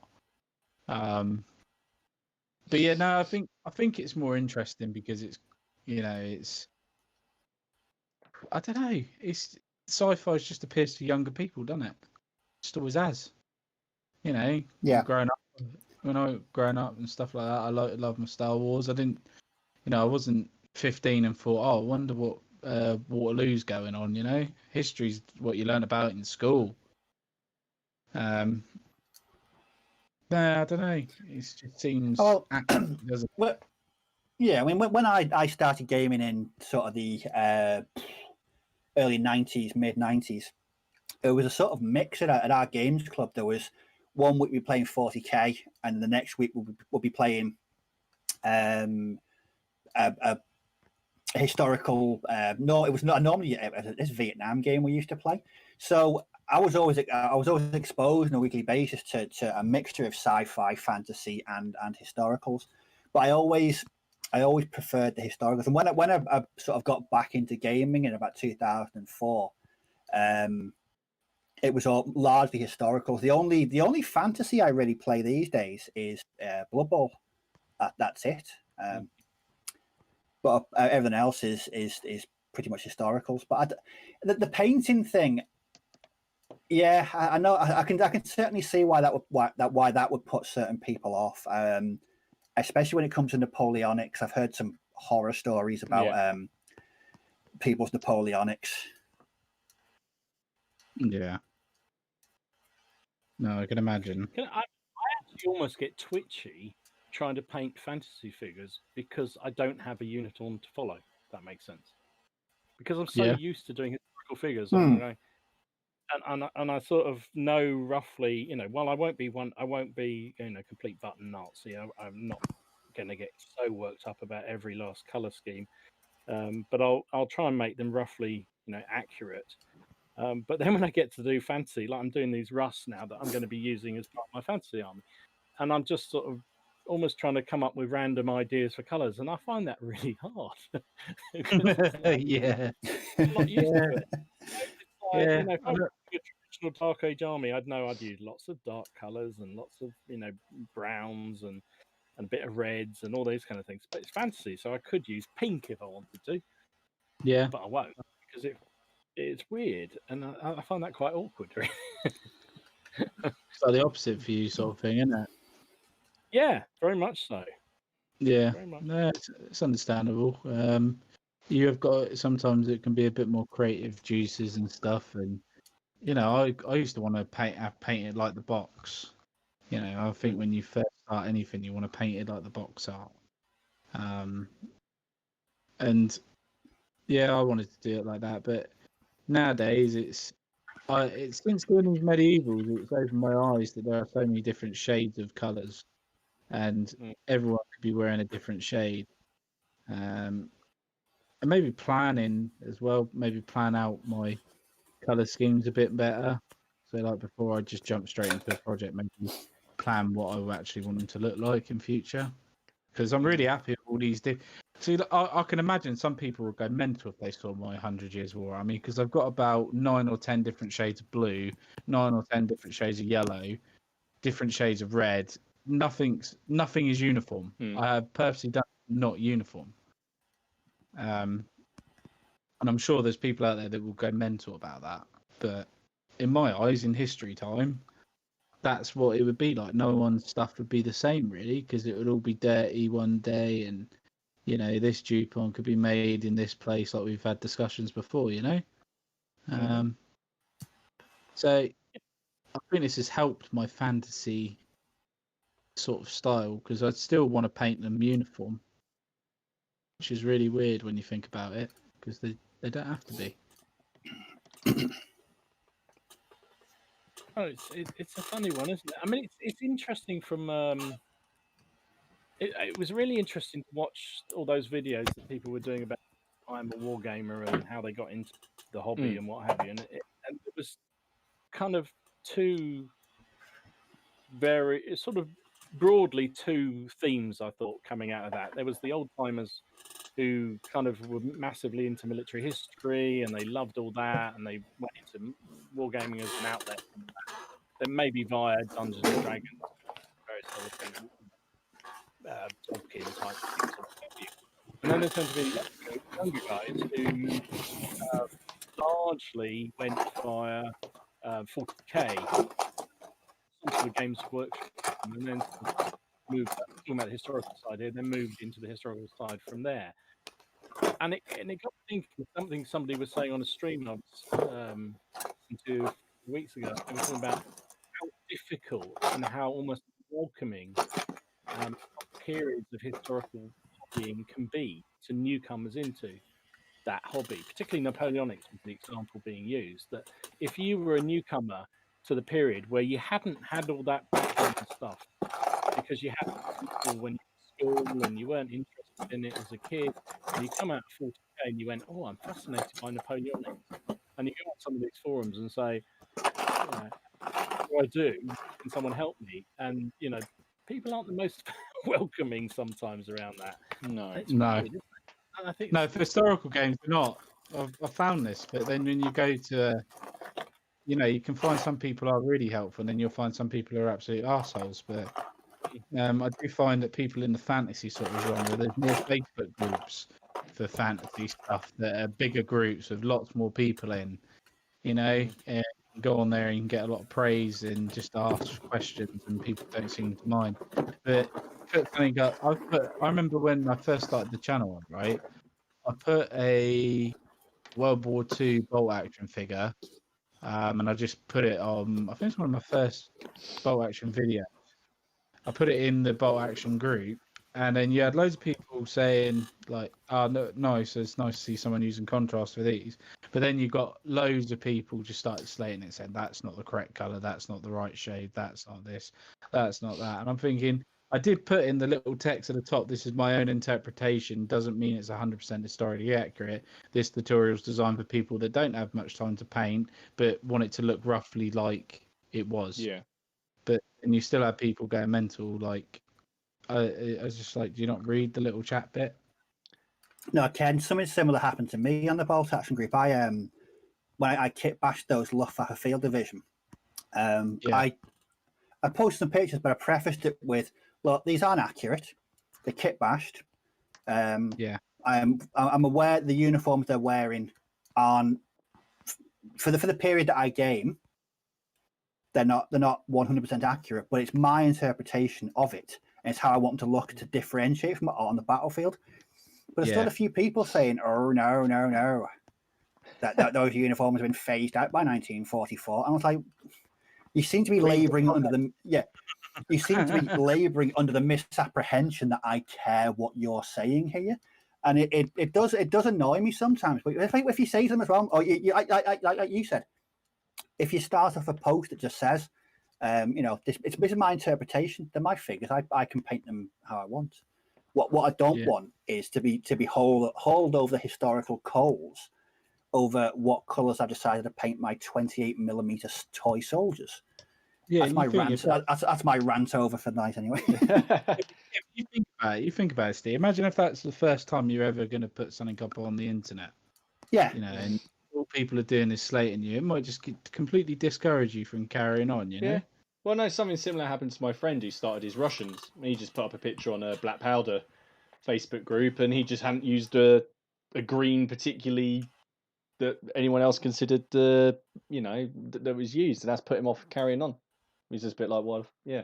Apart from obviously the other reasons, well, you got to paint bloody loads of them, but that made him not want to post anymore on there. It can be, brutal. But ultimately, It should it's your property, and you've paid money for it, so it's up to you what you do. There should be separate groups or rules for people if they want to be historically accurate. All right, create a historically accurate group and go and be part of that group. Just say this is a group for people who want to be 100% authentic. Then you can't argue it. But if you're just on a generic historical channel, you know, what's the problem? I remember I had a really good question to one of my kit bashing videos a couple of months back, and it was when I'd been making a couple of veteran German units. Now, what I do with the veteran ones is throw in a couple of allied weapons, like they've picked them up. So a couple have got like a Sten gun or a Lee Enfield, just to make it like they've picked something up. Yeah, and one guy left a comment and just said, I thought it was really interesting. He said, "Is how does kit bashing? Is it allowed through the rules?" Which I thought was a great question, because there's probably some neckbeard out there that would say, "No, you can't use that. They were never issued with that weapon." It doesn't say that in the rules. No, I said to him, in bolt action, a rifle's a rifle. A submachine gun's a submachine gun. So I just thought it was an interesting question, because that had never crossed my mind that anyone would pick me up on using a different weapon. So no, really opened my eyes, that did. Yeah. That's what I mean. An MG34 is the same statistics technically as a Bren or a Exactly. Bar, which is even weirder because it's only a 20-round mag. No, I mean, and so I think that's what I like about bolt actions is a weapon is a weapon, and it's why I do these, officers carrying, a PPSH or a Sten gun. I just like the idea of finding weapons Germans were mad for it. They picked up anything they could bloody use. Anyone would. You're telling me if you're in the middle of combat and things like that, and you run out of ammunition, and there's a PPSH there with 3 drum magazines, you're not going to pick it up. I can't touch that because it's Russian. Jesus. In 75 years' time, 100 years' time, somebody's going to complain about that in the rule system. I'm not having that. Jesus. No. It wouldn't surprise me, right? You could probably find. Do you know what? It wouldn't surprise me if, for some reason, in the Battle of Stalingrad, someone was using a Japanese rifle. Just wouldn't surprise me if that came true. Do you know what I mean? The chances of it being used are very, very slim. But you never know. No, I mean that book that I'm reading at the moment. Well, I sent a picture the other day. The one about Dash Reich.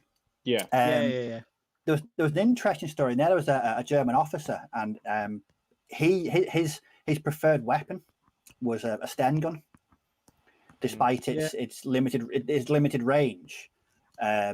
He just preferred the Sten gun. I thought that was really, really interesting.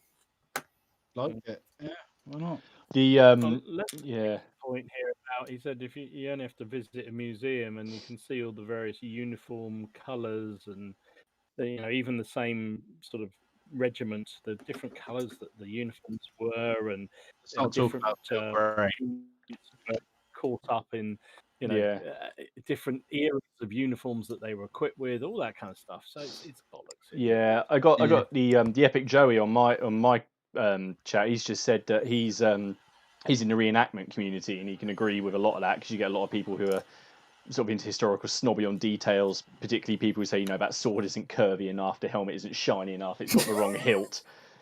He just tells them that's great, the collar is a bit off here, I'd advise using this one next time. Just that kind of thing drives me nuts. I can't do it. I mean, it drives me nuts, especially in the profession I'm in as well. I have to listen to it like a lot. I have people telling me what I'm doing and what I'm working on. They come to the edge of my sights and then start like telling me stuff about it, which is always helpful. But the start on my Napoleonics, I always say I just do enough to get across these are the old guard, these are Italian, these are, I don't know, 95th rifles, they're green. They're annoying. Yeah. That's it. Yeah. And yeah, but that's all you can do, right? I mean, to me, that's just, I'm the same. I get absolutely frustrated with people who are like that all the time. But I do get absolutely pissed. It's fine for us when we've been doing the hobby for a little while, but it does piss me off when you see some youngsters or new people to the hobby that are getting put off and told off for doing things like that, because it's like, just give over, give the kid a chance, let him learn what he's doing. Kid, it could be a bloody adult, they could be telling anyone. Yeah, it's true. It's true. Yeah, it's just, it's like coming to the hobby. It's one of the things that struck me with that whole video series is I can't remember. Spud was saying the other night on the stream, something like 75, 80 videos have been done on that, and it's just gone far and wide. And it's really interesting to see a lot of newer tubers who are not long into the hobby, quite young guys generally. It's almost all guys, which is a bit of a shame, but very young kids getting involved with it. And it's so nice to see. And if you go around conventions, and when they were happening anyway, you see so many more younger kids getting involved in the historical hobby. I remember 20 years ago or something, talking with people and thinking, Christ, look around this hall, everyone's the same age, and in 20 years, 30 years time, this hobby's going to be dead because there's nobody left. And now you look at it and there's no coming through, which is fantastic. So then we don't want to be discouraging them by going on about, your buttons are the wrong, your belts are the wrong way, and all wrong. It's like, we got Steve Reese here on my chat. He's saying this is why you like 6 mil naps so much, because you can't button count. Someone will try. They'll try. I had somebody on one of my videos, one of the first videos I did, where I painted the old guard, complain that I didn't paint the brass plate on the bottom of the musket, and I didn't know what he was talking about. So I had to actually go and find like an actual, painting, oil painting of an old guard, to actually see what he was talking about, because I didn't have a clue. But like you say at the start of the video, I was like, this is what I do to get them on the table quickly. I appreciate that I could do that, but I don't want to. Can't be bothered. No, can't be bothered. It's like, that's why I use contrast paints, because I can't be bothered. But Steve's also said he fought in Angola in the 80s and used AKs when he had to. So there you go. There you go. Well, who wouldn't? It's a very reliable machine, wasn't it? Anyway, enough of the ranting. Don't want to piss people off, but I think it's no, you're not pissing them off. I love a good rant. It feels great. It's cathartic. I personally think people tune in just to hear us rant. I reckon they do. Probably like, I don't know. 5 viewers in the time when I've just had that rant. So there you go. How many? 5. Oh no. Yeah. On -3 now. No, not quite. No, I mean, saying in the chat about using people using different weapons, and that's just been part of history, right? Isn't it? You're in the war and you're fighting. I mean, you pick up what you need and use what you need. It makes sense, and it's you also get the sort of people who would pretend to be proper 100% clued up on it, but actually not know their facts 100% as well. Do you know what I mean? Yeah. Those sort of people. That, if you are an expert in a field or something like that, and someone comes up to you talking about someone, someone's talking utter bullshit, but they're just absolutely chatting it, and that could be annoying as well. I'd find, it's just, I don't know. That's what I found with historicals, dude, when I started playing it and reading stuff, because obviously I came from the fantasy background and stuff, and the 40k stuff. But that was my biggest concern, was people being all shitty, because me and Liam were like, oh, we got to play late war or early war, we can't mix. And then we were like, why can't we mix? Because we saw a bolt action post saying you either play late war or early war. So because we didn't know, we were brand new to it and didn't have a clue. So we went late war, and then we realised when we played, actually we could have chosen the armies we actually wanted straight off the bat, which was quite annoying. I think, there you go. Leslie's. Sorry, Leslie, go on. No. Sorry, no, mine wasn't raised out. Leslie's just trying to incite Haley to get encourage my children to beat me at games. That already happens. Do they give you as much grief as she does? I think that's the funny. Yeah, I mean, my daughter just says, "Daddy, did I beat you?" Yes. Did I really beat you? Yes. Yes, you did. But did I take all your cupcakes? Yes. Yes, you did. Thank you. Might only be a cupcake game, but yeah, it's. Mate, I hate to say this to you, Martin, but you did it to yourself, bud.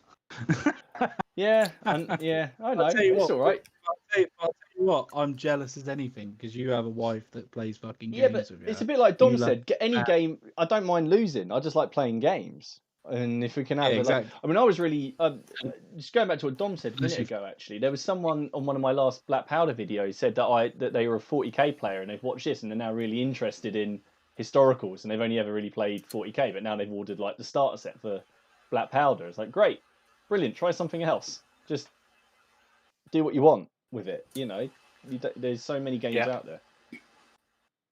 Enjoy it.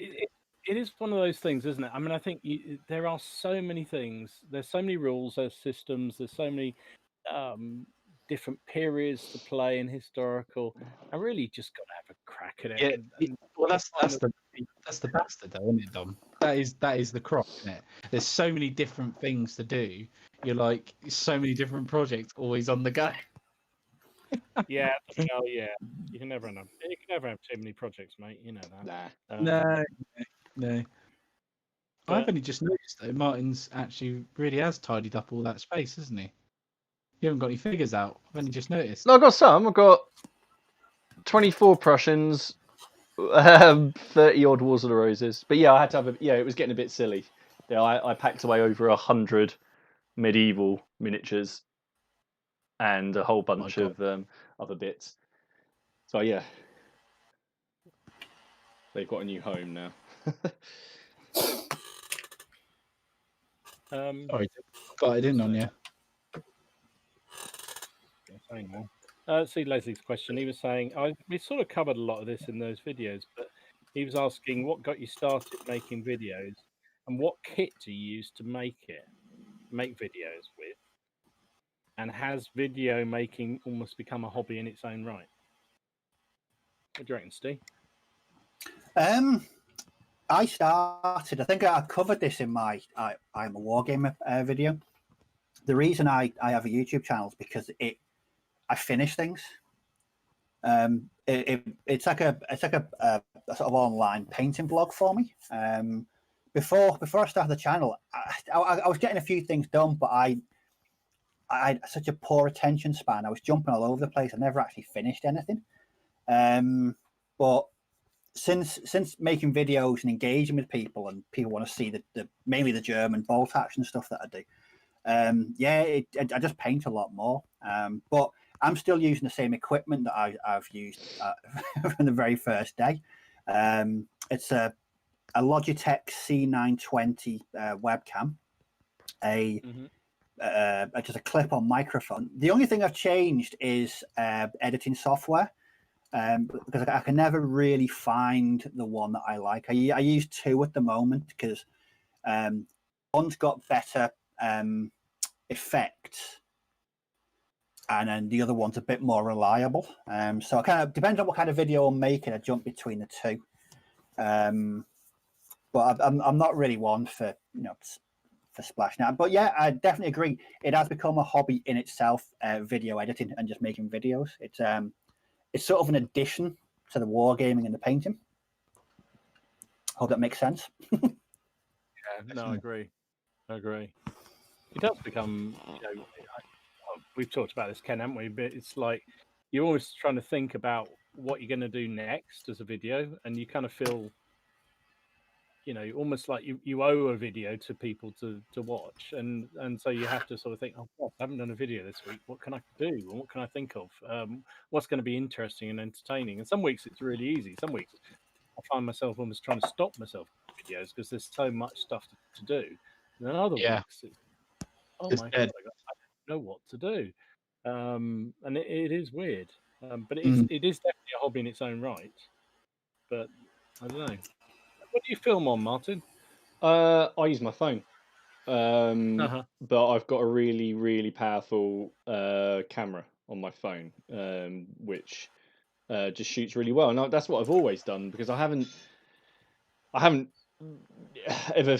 I'm not doing any big wide shots or anything like that, and it's got a really, really good macro on it, and that's it. I mean, I might one day look at getting something a bit better, but I just use that. I use the editing software I use is Filmora because that's reliable and good.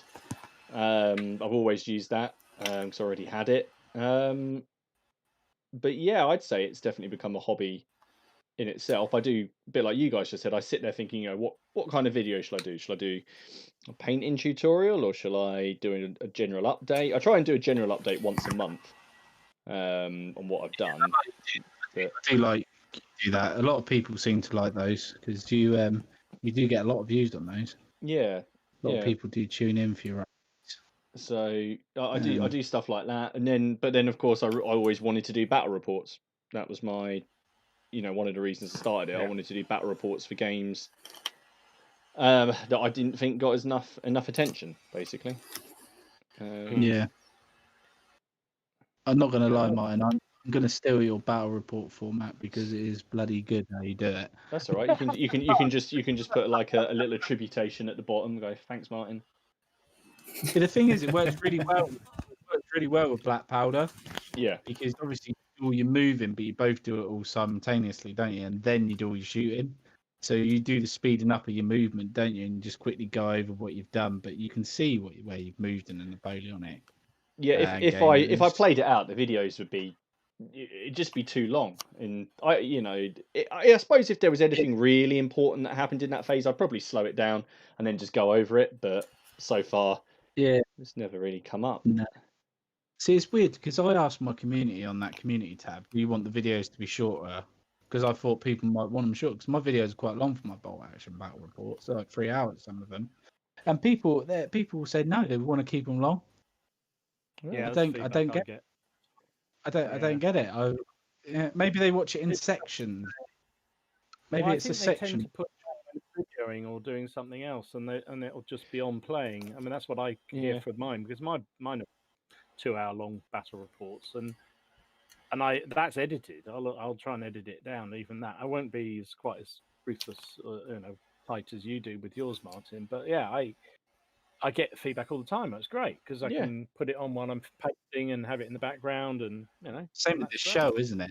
Same with this show. A lot of people listen to this show while they paint. I've been told. Yeah. So, but Paul's just said he's banged out 7-year mounted Prussian officer, including cleanup and glue during the chat. So, I think it's either that or he's either painting or he's doing something very sexual. I'm not quite sure. No, in fact, I have to say the comment got held for review because of the phrase "banged out." I think.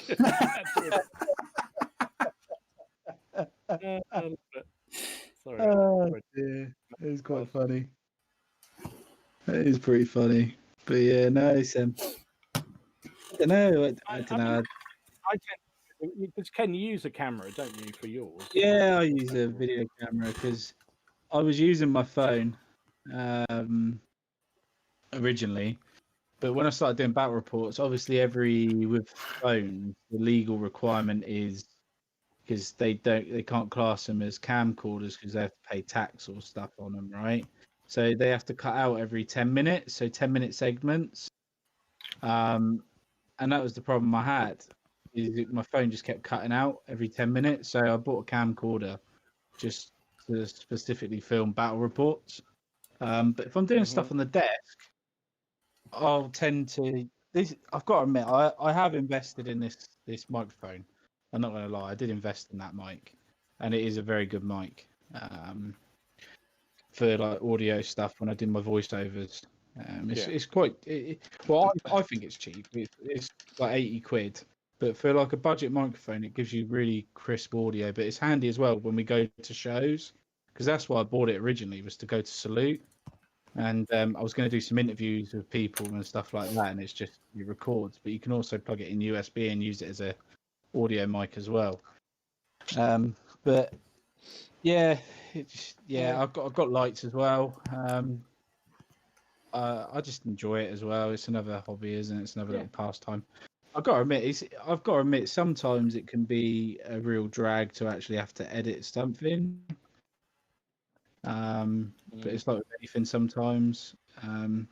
Anything could be a drag, really. You just don't feel like doing it because it happens, doesn't it? People just go off of filming things or doing stuff, and sometimes you just want to sit there and just play a video game.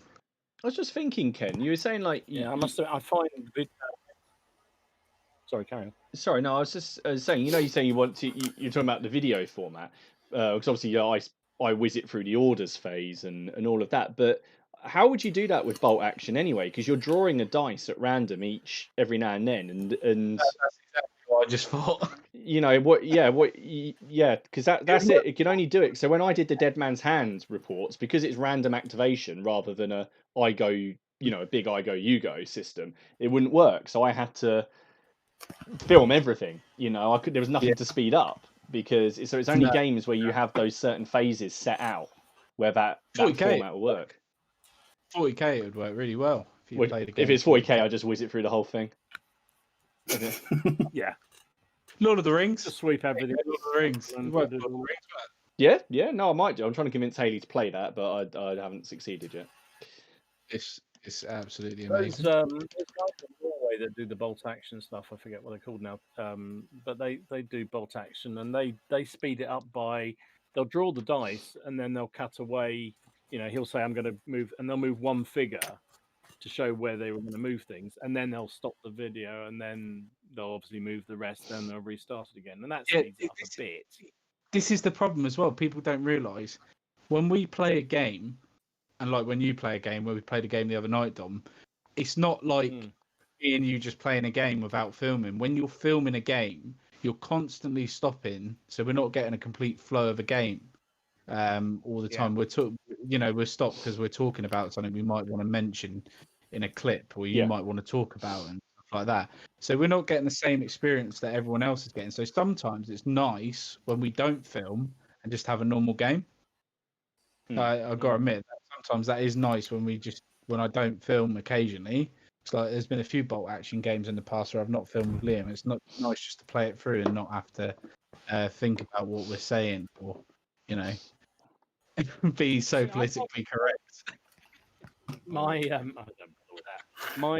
What I love with the battle reports, the reason why I started doing them was I wanted to actually catch the table, because that's, for me, that's part of the hobby. That's what I really enjoy as much as I do the game. Yeah. In jokes and little digs that you have with your mates and and all that kind of stuff. And so when I'm recording, I want to record all of that. And I want all that to go on. It does make the videos bloody long, and it does make the editing an absolute nightmare, because then I'm trying to chop bits out without losing too much of that feel of it. Yeah. But still keep some of it there. That said, there are, like you say, there are some things that are talked about in those games where you kind of think, I better not show that. I better chop that out. But it also means then I watch the entire game. You can't just take chunks out. You have to literally, I watch every game back again, sometimes a couple of times in editing alone, and that takes make sure things not slip through like addresses and bits and bobs like that. You might mention something that you don't want the wider world to know about, and it's like, I know exactly what you mean. And when you say it, you're like, bollocks, because you realise you try and know what it is. I'm gonna have to cut that out. Oh, no. And that was a really good moment. It's like, oh damn. I've missed so many questions. Do you want to go through your questions? I'm just having a look. I'm just going. Someone said, "What do one?" Someone said, "What do I use for Wars of the Roses?" I use Hail Caesar. What's the largest game we've ever played? Model count and table size. If it's for like a personal game, I assume. 6x4. Imperial Guard. I had, I think, 300 models on the table. Dom. Mine was that one at Salute we just talked about with the Macedonians and the ancient Indians. It was monumentally big game on a huge table. So yeah. Although I have refought the Battle of Waterloo, not with my figures, but going around to a club that put one on in one of these great big church halls where you had the entire church hall filled with 28mm Napoleon. Oh, and that was thought of something really cool. Oh my god, I've just thought of something we could all do. Oh no. Oh, God. Oh, What? oh dear. Oh dear. In two, we should agree. Yeah, we should agree in 2 years' time.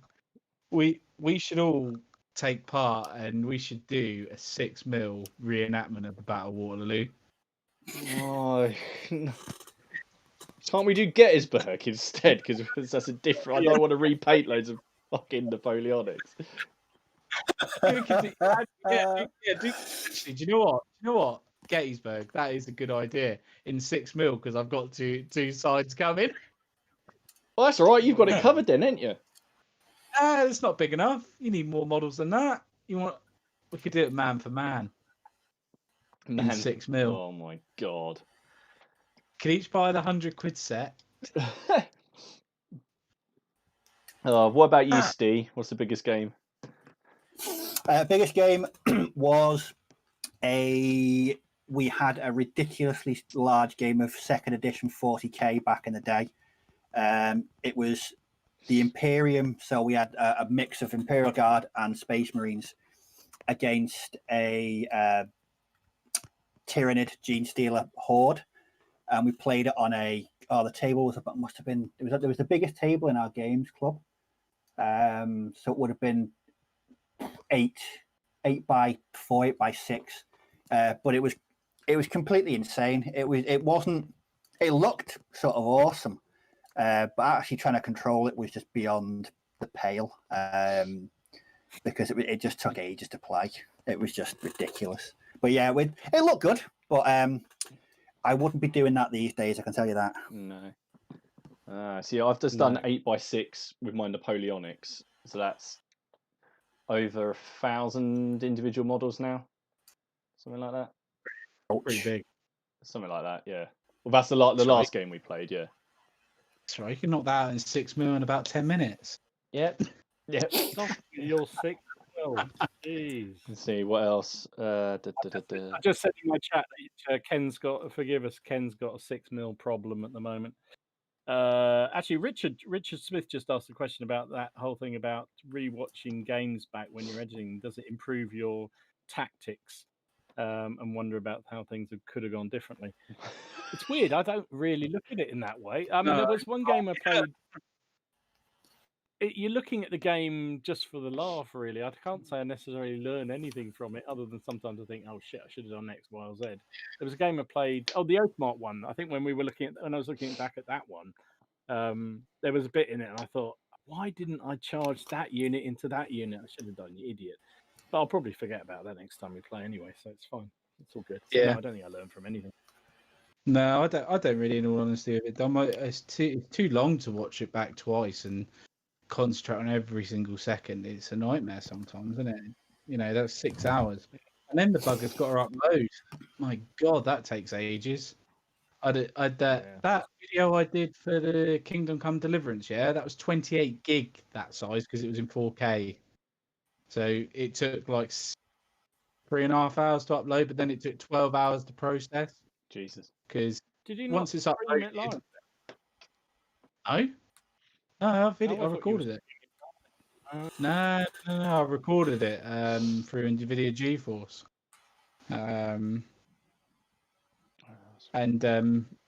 Because YouTube's been a bit funny at the minute. It's not recommending my videos very much because I'm doing a lot of live streams and not actual physical uploads. So I need to physically upload stuff as well. It can be a bit funny sometimes. Likes you to be regular, doesn't it? There we got Super Spicy Spud is in the house from Chilling War Games. Hello, Spud. Watch Spud. How do? All right. There we go. The Maester is in the house.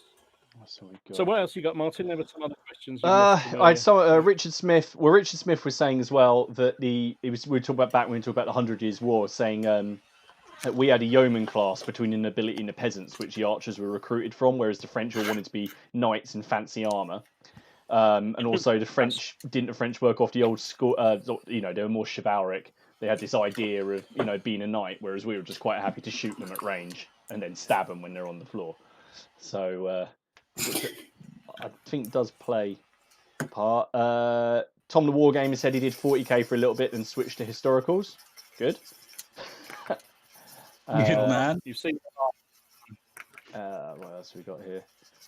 Dragons for All says, well, I think we've answered something like this, but I think I've just worked out who it is. I think that's my brother-in-law.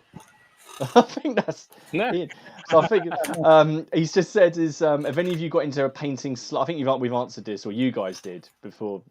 Have you ever got into a painting slump that you didn't want to paint anymore, and how did you get out of it? Oh yeah, I've done. Yeah.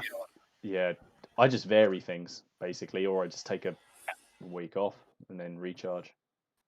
It's hard on you. It's hard. Yeah. It's hard on YouTube when you set yourself a schedule, but you don't set yourself a schedule, do you, Martin? No. That's the good thing. No. Like I said, at the moment it's like work. I don't want to do it. I think just having variety. That's the whole thing. You just variety is all you need, and then keep swapping it and changing it, and do different things. I mean, apart from Steve swaps between. Speaking of variety, I have thoroughly enjoyed painting these War Machine figures tonight. It's been an absolute pleasure. It really has. It's just such a change from what I'd normally paint. And I've painted Asphyxius, but I've also painted one of my undead pirates as well. And it's just been really nice. I'm not batch painting. Just painting for the joy of painting, really. Yeah, it's nice to do that. They look nice. I've no idea what they're for, but they do look very, very nice. Yeah. We'll have to sort out a game, Steve. I'll have to actually dig the rest of mine out and actually have a game. Oh, John, digging these out last night because I only played War Machine for about a year, but I have such fond memories of playing it. Though it was just I'd go around my mate Pete's house every Saturday afternoon, and we'd just have 3 or 4 games. It was always Crix versus Menoth. Then his cousin Andy, he had Kador. We just used to just game after game. It was so quick and violently entertaining. That's what I love about it. That's always good. Violently entertaining. I love that. Paul Richardson said he's seen a 1-to-1 scale battle of Taunton in 6mm, which was awesome. Jesus God, that's 60,000. 1-to-1. If I was going to do a 1-to-1, if I was going to do 1-to-1 scale of anything, it would be in 6mm or 2mm. But yeah, no. Does that come on, guys? Honestly, does that not fascinate you to think to do it in a 1-to-1 scale? Wouldn't that be, if you had the models there? Would you not think? Would you rather play it in a 1-to-1 scale in 6mm or like a battalion sort of setup in 28? I think for me, I'd have to make. It would force me down the road to go for really, really accurate rule system. Yeah, because I think accurate system, wouldn't you?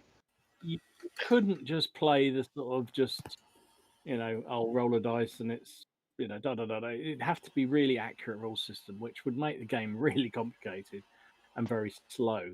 But yeah, there is a certain thing about fighting that sort of scale. Definitely, it'd be quite interesting to do. Yeah. No, that's it. And you can understand the campaign. Imagine doing a 1-to-1 campaign of the American Civil War in 6mm. Imagine that. Or if you did the Napoleonics in 6mm, 1-to-1 Napoleon when he goes to invade Russia, and then you work back from there. Yeah. You couldn't do it, could you? I mean, the thing is, it'd be so hard to do. I just think, I don't know, would it add anything more to the game than doing it as a 1-to-400 or whatever it is, 1-to-20 figure? I don't know. I think it's that sheer size, isn't it? That you can just see so many models, can't you? True, there is that, and there is there is something definitely exciting about seeing huge numbers of figures laid out on the table. Especially knowing you painted them all as well. Yeah. If I'd had to paint them all, I don't know. If I can make someone else paint them for me. Tom, the Wargamers just said though it would just take so much time to move everything. You'd need, multi-basing would be massive. At least 2 or 3 kegs of beer, at least. Yeah. And a tap installed and plenty of food and Pizza Hut on speed dial. But you see, Dom, you've got the Barons War, and you could do things like that and Dark Age stuff a lot easier at 1-to-1 because Lord's Retowins were not massive. They would only supply like 100 archers and 20 men at arms, so you could quite easily do that Barons War kind of stuff at 1-to-1. It's very true. It's very true. You could, and that actually, it's funny, isn't it? That never comes to mind doing that kind of thing, but it'd be very easy to do it because that genuinely would mix quite well as a 1-to-1, one figure to man kind of game. And I guess you could do any kind of skirmish game that way. Yeah, but I think Ken's meant battles, aren't you? I mean, the real battles, like mass battles. Yeah.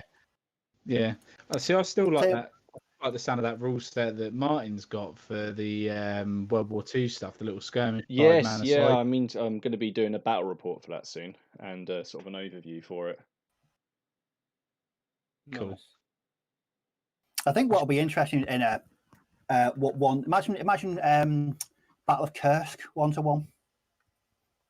Oh yeah. Oh no, that'd be fun, wouldn't it? Tanks. Yeah. That'd be true. That would be a lot of fun. That.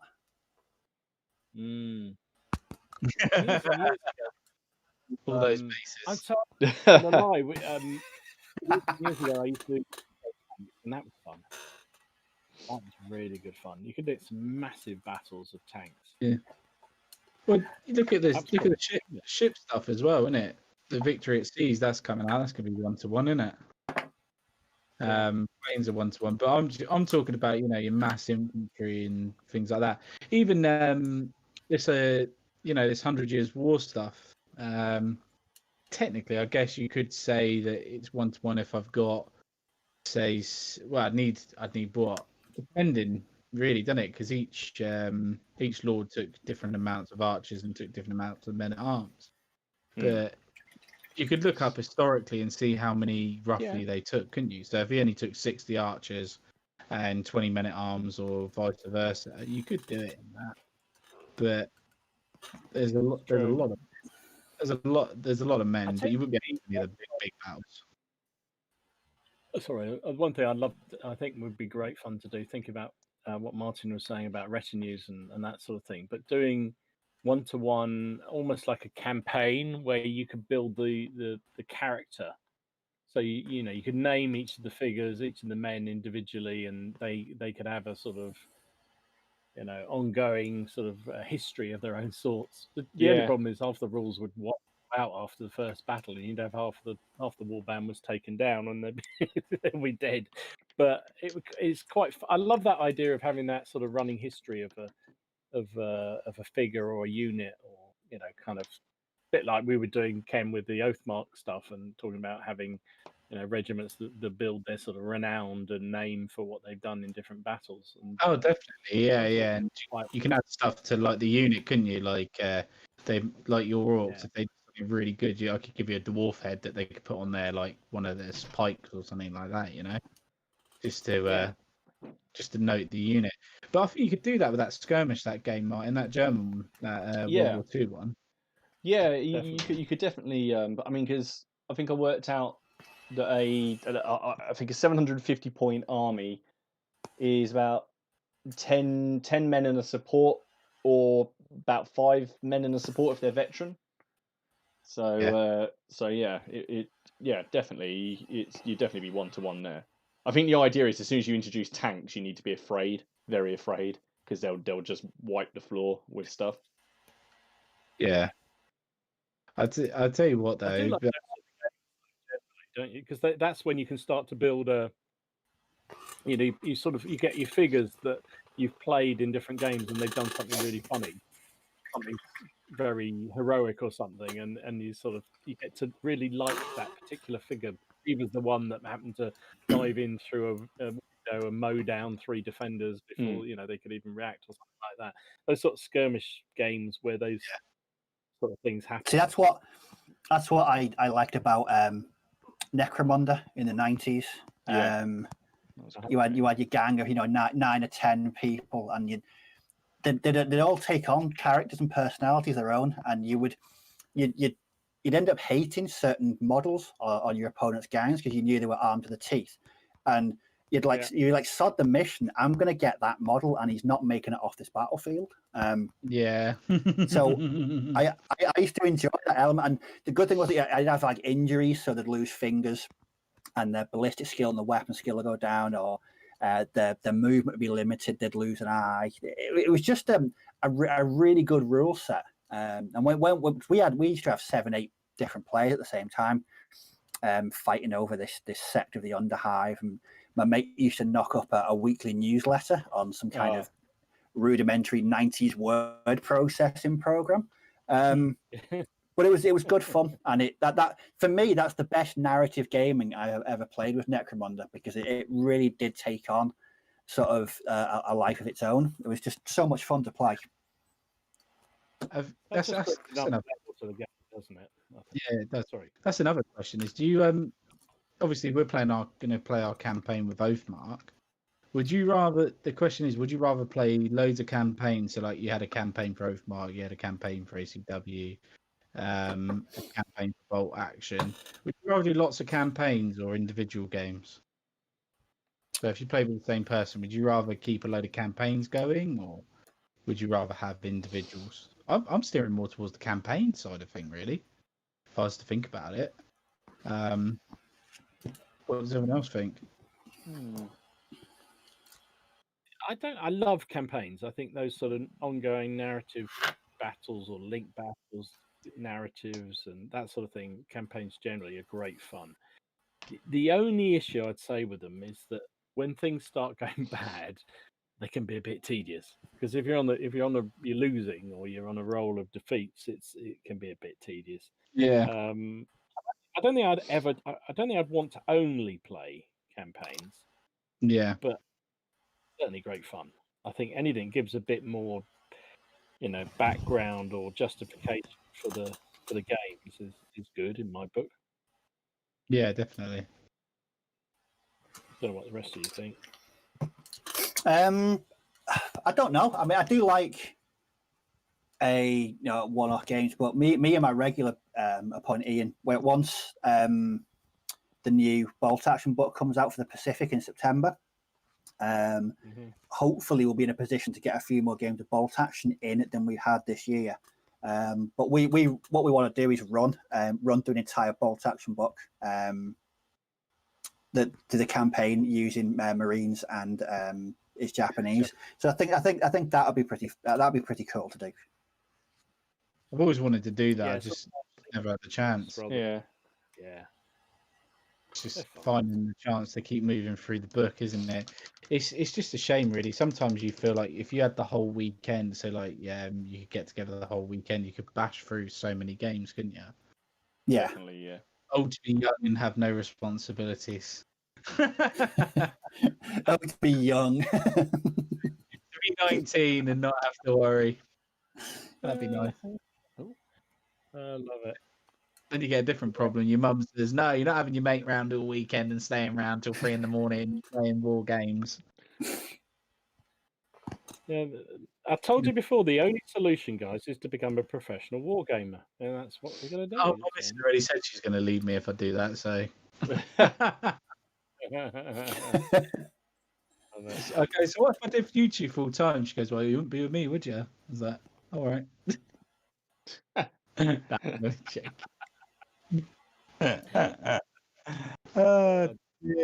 but Already you got point AWI would be a good one for one-to-one.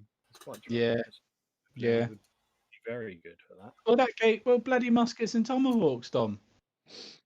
Yeah, Cracking. that sort of is there, isn't it? It could very. I mean, yeah, good select a unit in that you want to, that bloody provincial unit. Those muskets, mate. They're going to get a name. the British killers. Yeah, they're cracking. They were. Yeah. I'm gonna call. Yeah. Yeah. Has anyone tried? Actually, Paul just asked this question. Anyone tried any of the Lardy campaigns for sharp practice? I haven't actually. I honestly No. haven't, and I should. Because I bet they'd be quite fun because they're so good at their narrative games. Yeah.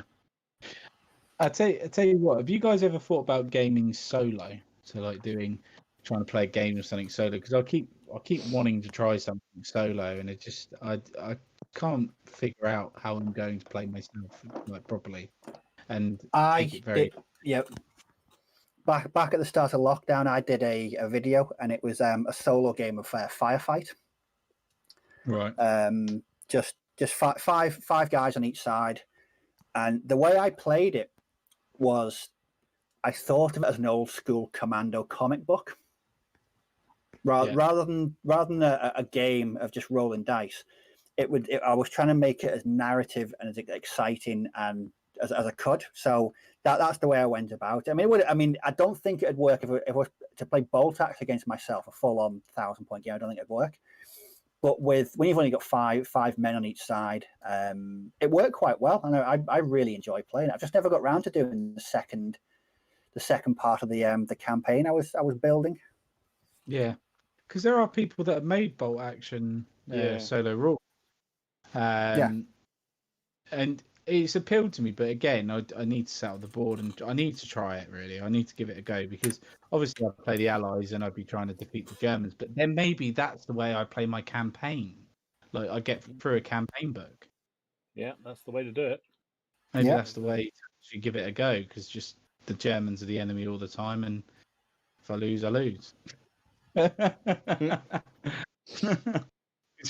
will be solo really hard, only because my opponent cheats all the time. But Leslie makes the point, and I think I agree with him entirely. Part of the problem, I think, is that it's a bit flat without that company, that banter, discussion you have. You know, that's what I enjoy. I'd almost rather doing it on Zoom or over Discourse or something, rather than doing solo.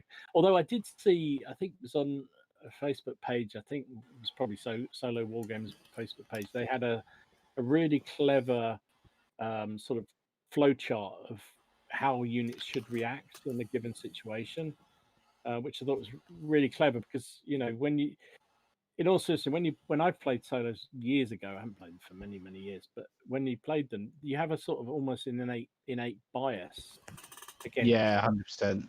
other, and this system was quite good because it was like, can you see the enemy? No, well, do this. Are you within 12 inches of the enemy? Then do that, and it sort of took all that out of it. So you didn't have to make the decision; it made it for you. Made it all for you, because I've seen people play Bolt Action and they've rolled the dice for the unit. Oh yeah. So you know, the action dice. So you know, you roll it, and you could modify that because in certain situations it makes no sense for somebody to go into rally or go down. But at least it gave some variety to how you would play the game. So you know, you pull the bag, it's your unit, you roll it, and you go, okay, well that's fire. Okay, well I'll fire then. What's the closest target? That target fired. Sorted. Next time it's move and advance or run or what have you. That would work for like your Napoleonic and AWI stuff, where you got ranks shooting at each other and stuff like that. Especially for Napoleonics, I think that would work. Solo, I think in mass battles, I think it would work quite well. That's what I mean. I just want a mass battle of something. I've never played one. I've never played a mass battle. It's always been skirmish. Always been skirmish. So I'd love like a massive game of something. It's got to be done.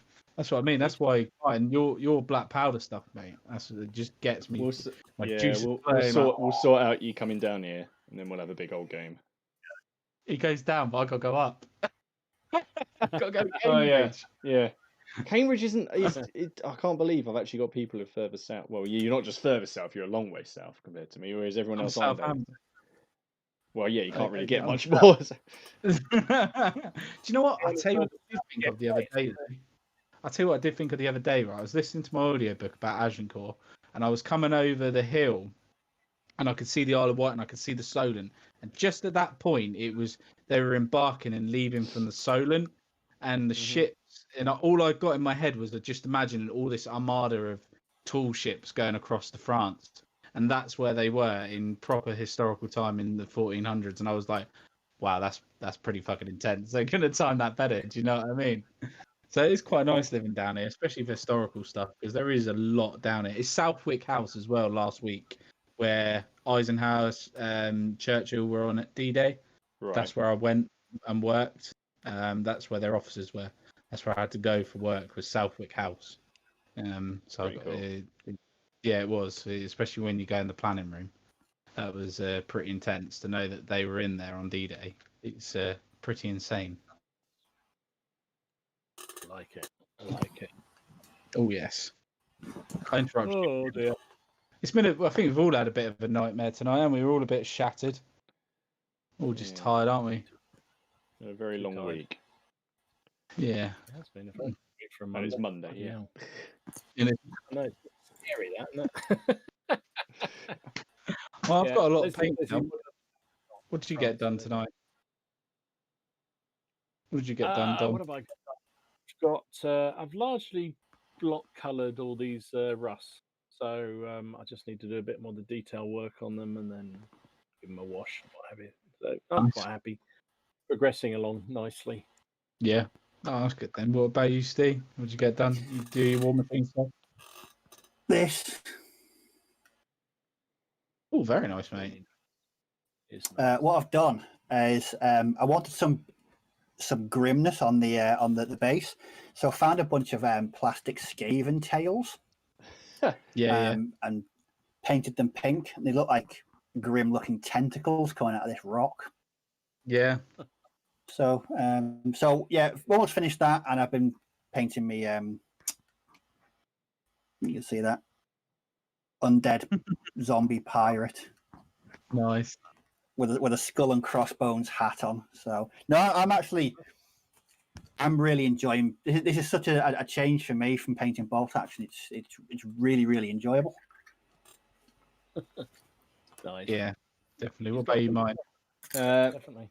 I've done best part of 6 horses for my heavy cavalry, and then the riders as well. And just because I had them here, I finished just for some objectives, some little piggies for I don't know, any kind of game. So Oh yeah, there we go. nice. Just didn't they? just cause. Yeah. So yeah, it's been pretty good. I've managed to. Yeah, that's good. I've managed to block most of the 100 Years Wars archers. I got to a point at about 1/4 and I just couldn't be bothered anymore to do any more painting. But I've got to do flesh. You couldn't be bothered. There's so I've got like how many guys? 1, 2, 3, 4, 5, 6, 7, 8, 9, 10, 11, 12, 13, 14, 15, 16, 17, 20, 21. Got 3 guys here, and you know, seeing when I got home from work, they were all grey. So I've now got a lot of colour on them. So they should be done hopefully within the week. And I've still got these 2 bloody Sharky and Wormtail to do. So I'm going to do them next, and then I can pick something else out of the bag, out of the box. But then I've got friggin' these, haven't I? Bloody Agincourt Knights, Cavalry, which I'm going to do all English. Just a shame there isn't a way for me to mount all of them as archers. That would be pretty awesome. But I don't know what the hell Caesar rules are like for that. They're probably just dismount and then they become a block anyway. So. But yeah. Oh, excuse me. Oh dear, dear. But yeah, no. Wrap it up, isn't it? Then I think, folks, because we are still blimey 6 minutes past. Yeah. Wow. Well, yeah, guys. Well, thanks anyway for watching. Yeah. Sorry, the episode was a bit slower than our usual week. Just recovering after that heat last week, but we shall all be back. We're all available next Monday. Yep. Aye. Yeah. We'll all be back next Monday. We'll see you again very soon, and bye for now. Bye.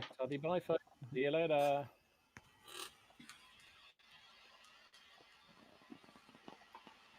Oh, I got excellent